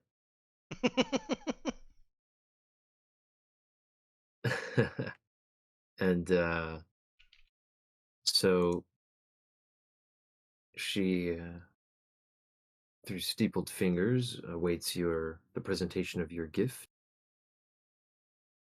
And I guess who's going to step forward to present it?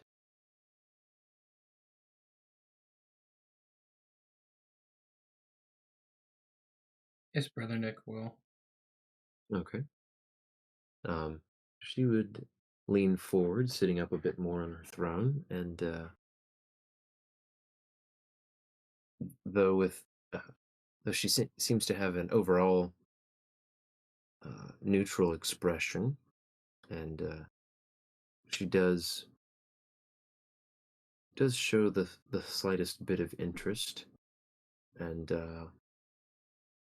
nods to her man, and he smiles and turns to Brother Nick and says in a grand voice, "The Queen is pleased by your gift. You've done yourselves a great service by showing due respect to Her Majesty. Please," and he gestures, and a few servants hurry over to accept the pieces of art from Brother Nick and to take them off into some side room.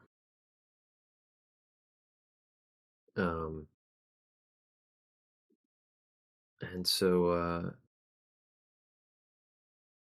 the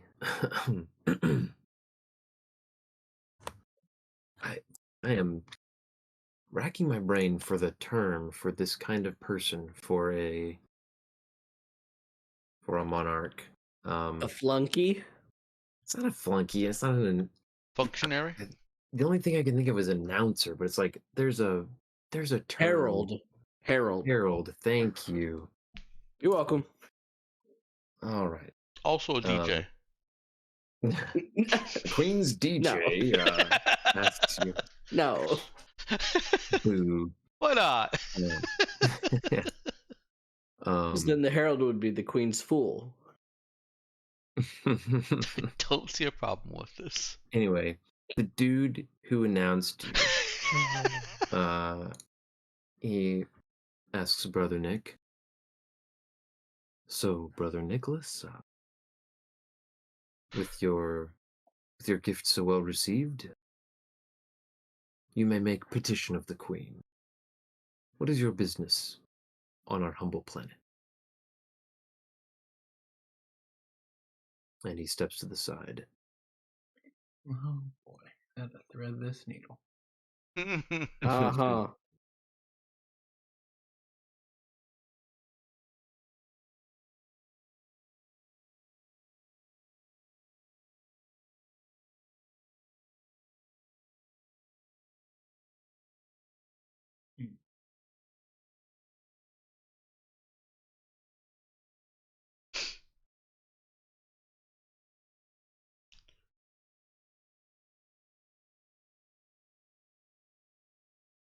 Say, most excellent Queen Zoana, we have traveled from afar to learn more of your most interesting planet and to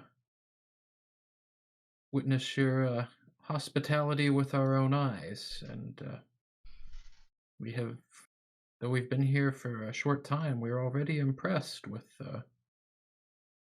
your world and your kingdom. We hope to remain for some days to trade some of our wares and to learn more about your beautiful planet so that we may be able to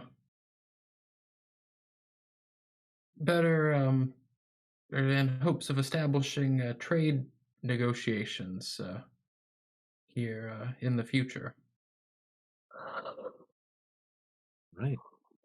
She listens to this. When you say kingdom, the herald clears his throat and softly whispers to Brother Nick, queendom. But otherwise doesn't doesn't make a big production of So we're really interrupting you. girl boss in this kingdom. Let's go. um, but yeah, overall the speech seems well received, and the queen makes a small gesture as the herald watches. He responds, Queen Zuena welcomes you travelers and is pleased to hear of your impression of our queendom and the hospitality that she offers. Uh, Trade, trade relations are also most welcome. You'll find that there are many secrets and treasures that can be yours under the right circumstances. No. This is a place that deals in secrets, huh? Fancy. And so he says, he asks after the manner of trade goods that you're, that you have to offer. If it's and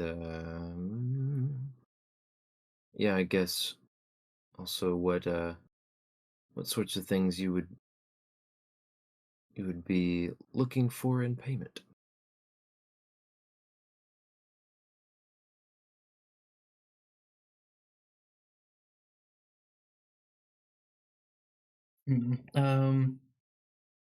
I guess share that our selection uh right now is more limited, but we've brought or we currently have several units of medical supplies and spare spaceship parts.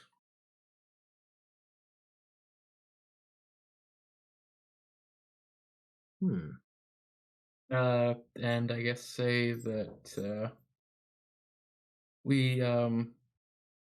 not as familiar with uh, the trade goods of the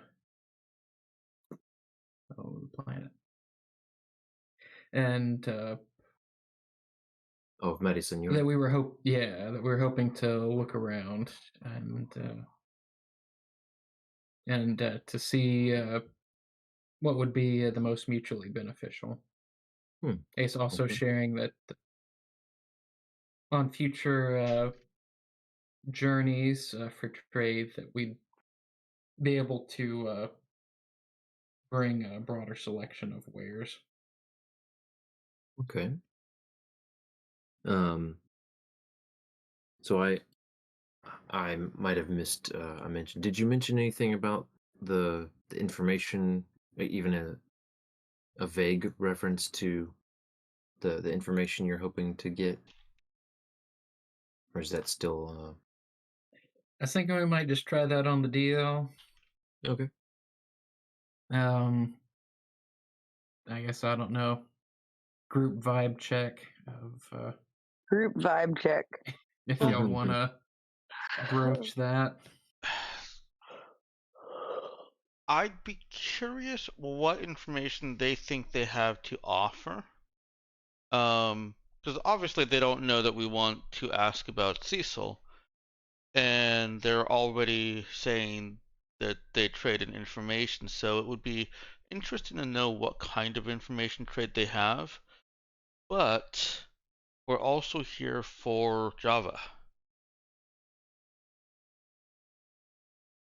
I mean,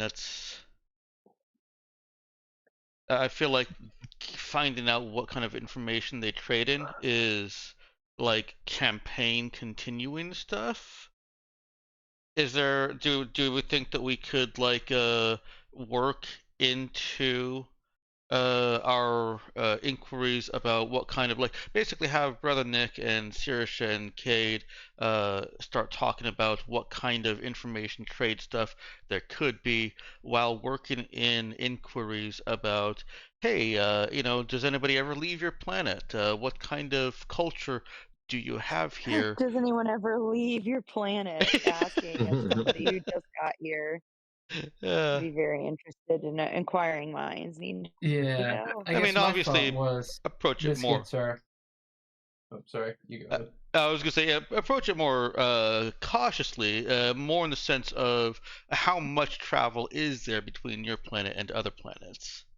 Yeah, and I guess that was kind of my idea of foot in the door that the Brazen Buzzard crew seemed to also be just some kind of freebooters. So if we presented ourselves, dice using our regular trader uh, alibi, that then it might just be, checking up on the competition kind of thing if we go down to a local hall of records and start, punching in ship names.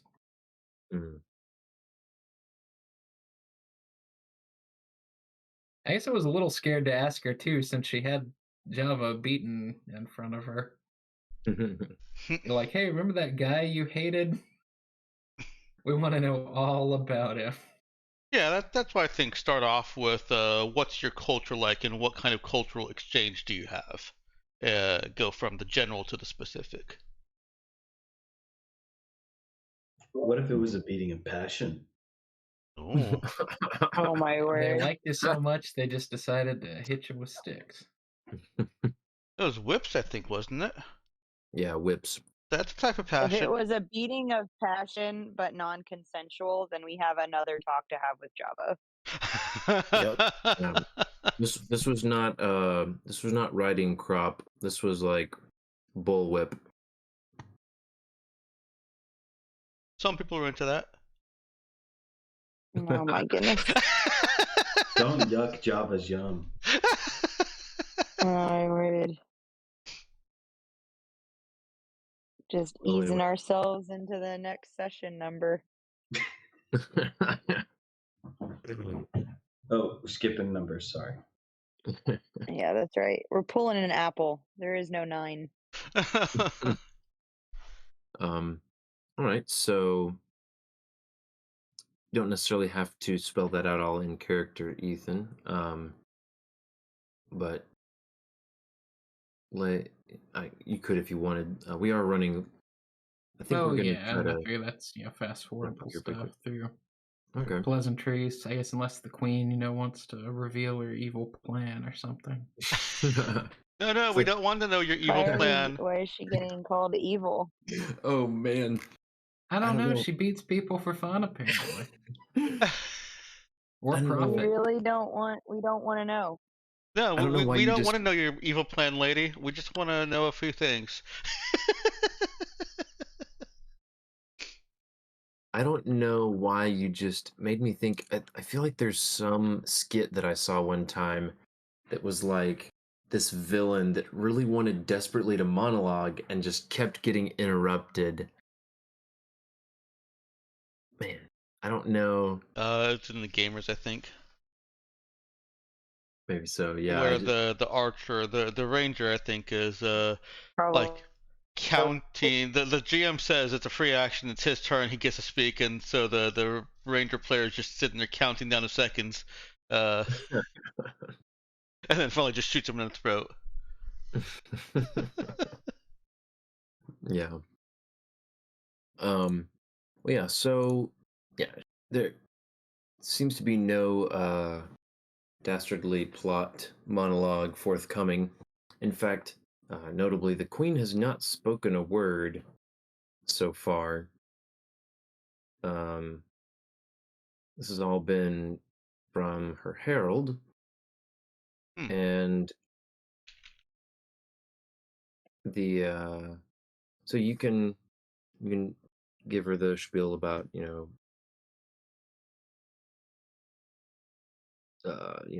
can bring a wider selection in the future, and you're interested in upstanding trade and all that kind of stuff. Was the consensus that you wanted to ask after their culture and the travel on and off the planet and that sort of stuff?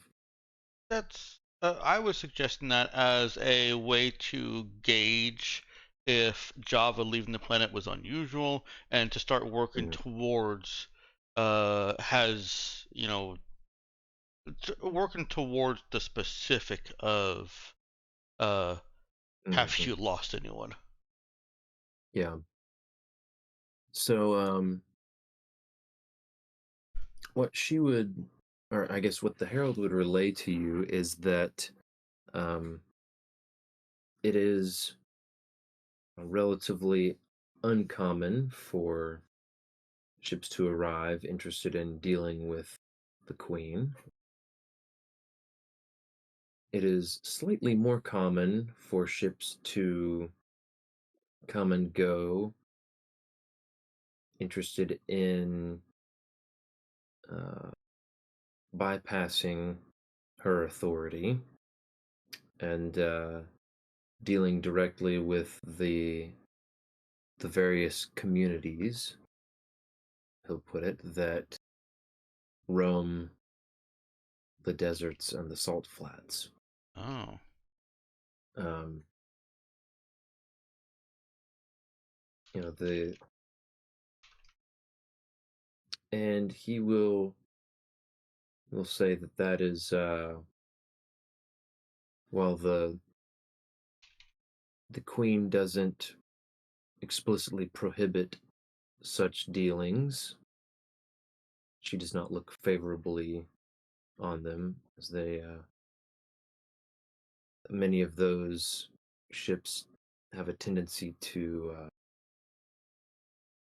have less than noble intentions with her people. And there have been instances of slavers, dealing with some of the more remote communities, and also just predatory dealings, trade dealings.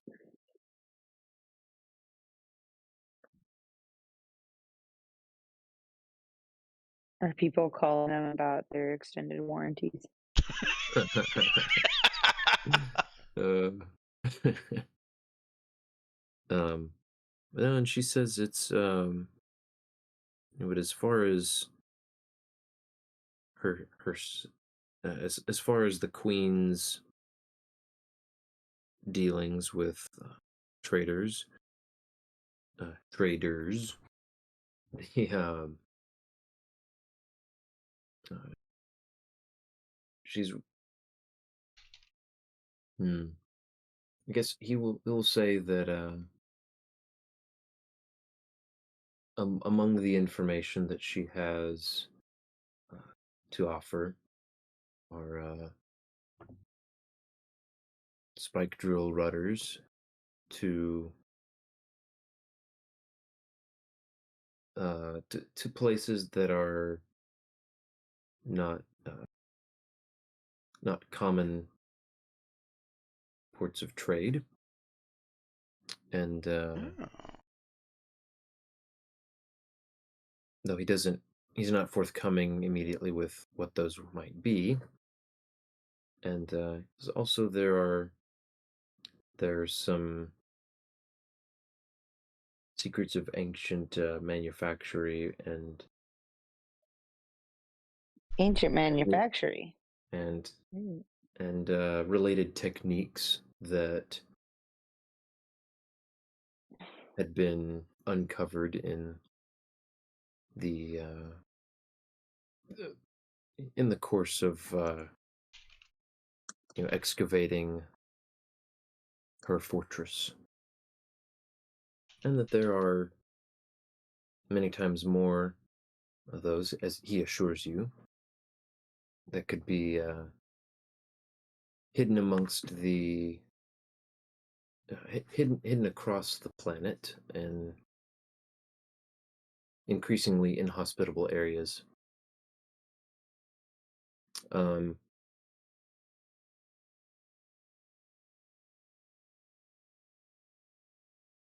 During all that, when when she mentions, or sorry, not when she, when the herald mentions slavers, we get another flashback. Oh. This one is a very different setting. There is there's nothing but rocky, craggy, heat blasted terrain as far as the eye can see, um, except for Cecil on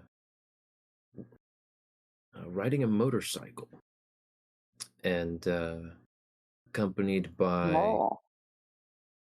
about half a dozen others, and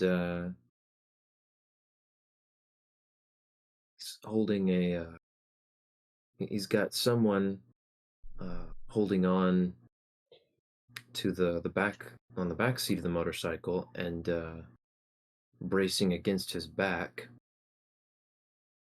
firing some sort of you know just projectile rifle at a ship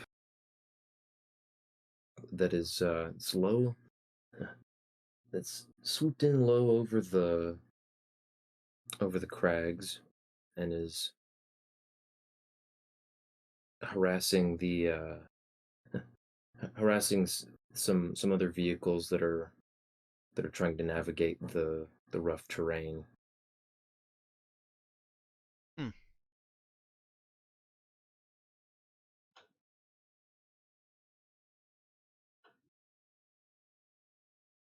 He I can can't tell from that if he was a part of being like, was he being a slaver or was he rescuing a slave?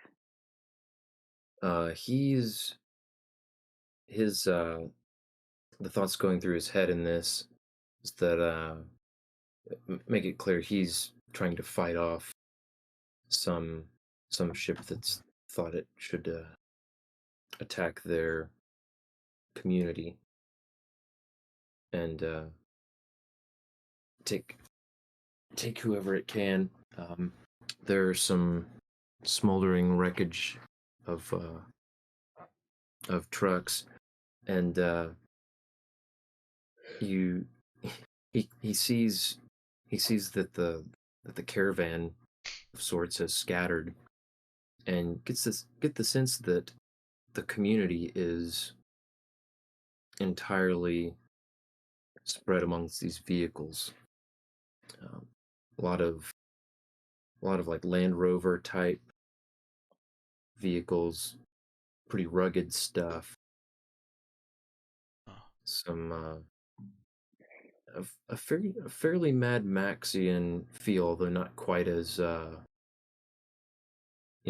spikes and skulls. The thought Pickens. But it being 11:30, I think that's where we need to leave it with a particular I suppose insignia that's been welded onto the handlebars of his motorcycle. And I know I did just say not quite as spikes and skulls as Mad Max, but A Spikes spiky skulls. skull. it is a skull that is it's like the symbol of a skull that's cracked in half, and catch a catches a glimpse of the same thing on handlebars of a motorcycle next to him as the sound of gunfire echoes all around him.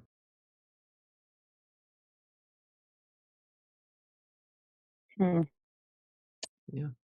Mad Maxi indeed. Yep, Well. Mad Max Planet, including bald chick ruling the planet. Oh no. Oh, that was that there I was a haven't bald ever chick. watched. Furiosa I have ruling, not right? watched it either, but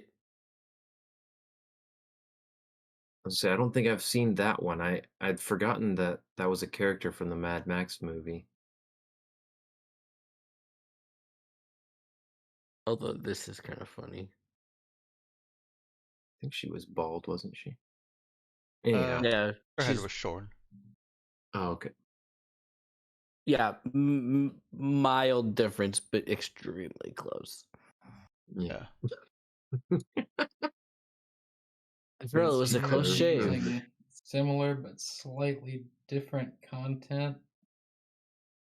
For shame. Oh man, I'd never do Oh such a thing. no. Never stoop to Ne- taking an entire never. IP, much less No. 4 entire theme parks dedicated to such an IP. Never. I know, Ethan. You are above such heady measures. Speaking of which, Ethan, what was your favorite from the session tonight?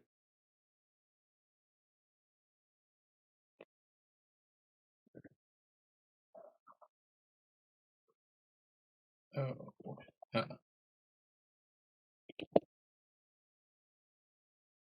It's all our Java revelations.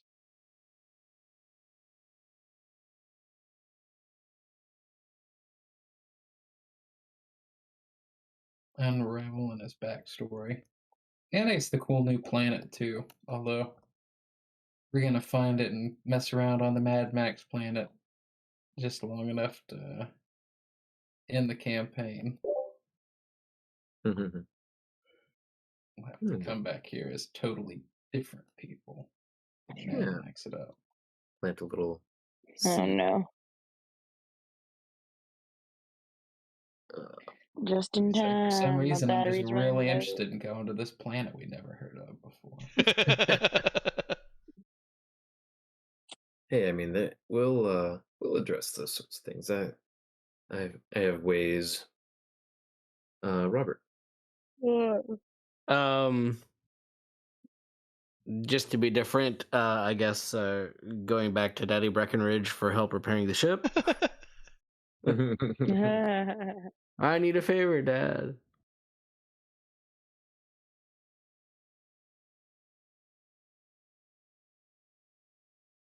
That's funny.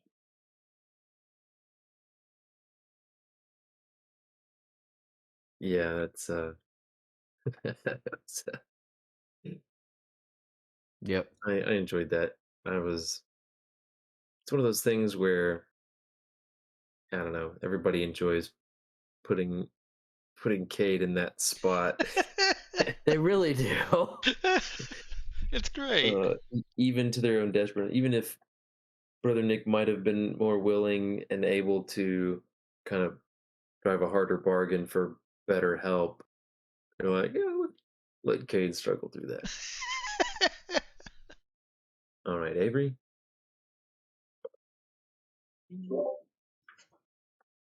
Space bikers. Space biker. Say space spider. Oh, space bikers. Oh, yeah. Space spiders. Space Stop giving them spiders. ideas. That's another story. They ride around on spiders. They are bikers.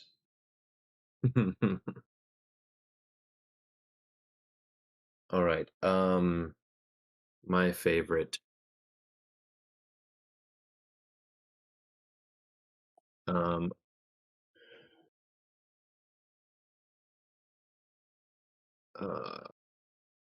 I'm gonna have to give it to.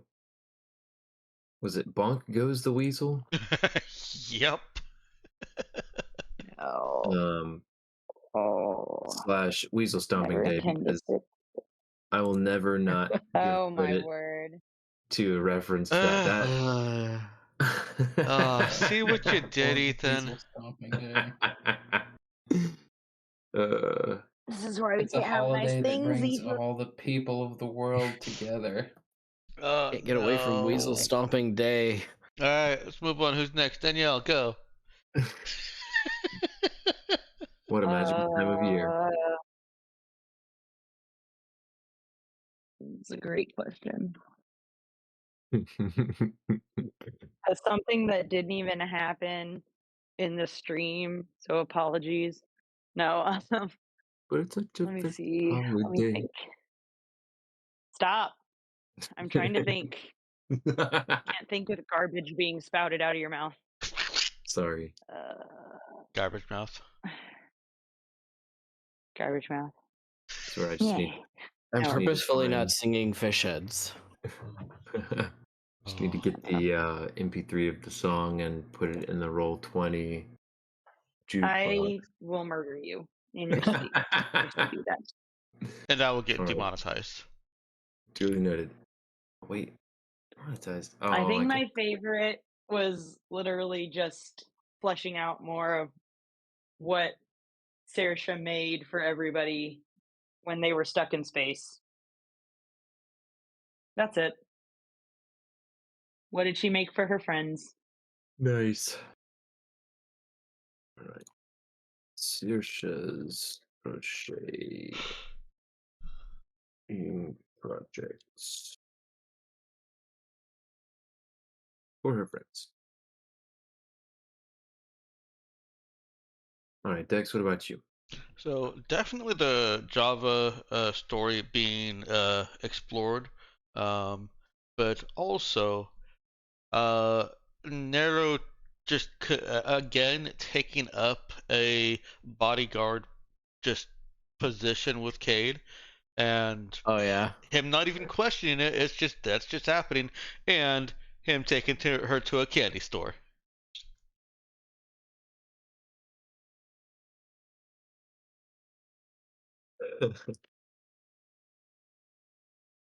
that certainly would have made her day. I forgot about the candy store. That was great. Oh wait, no, I have a better favorite. Erase my favorite. Oh, erase it. My Okay. favorite, yes, my favorite was Cade having to roll for luck on whether or not he got run down. Wow. I thought it was great. I love Hmm. anytime there's like a really random reason to roll the dice.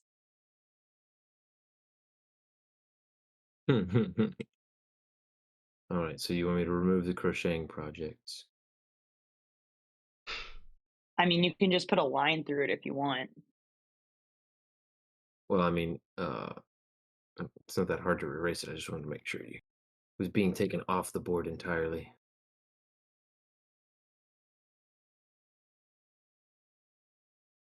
All right. Well, that'll do it. Everybody take 1 experience point. And yeah, suppose that concludes our session. So for next time, I'm gonna end we the don't stream. know. Yeah, we can go ahead and do that.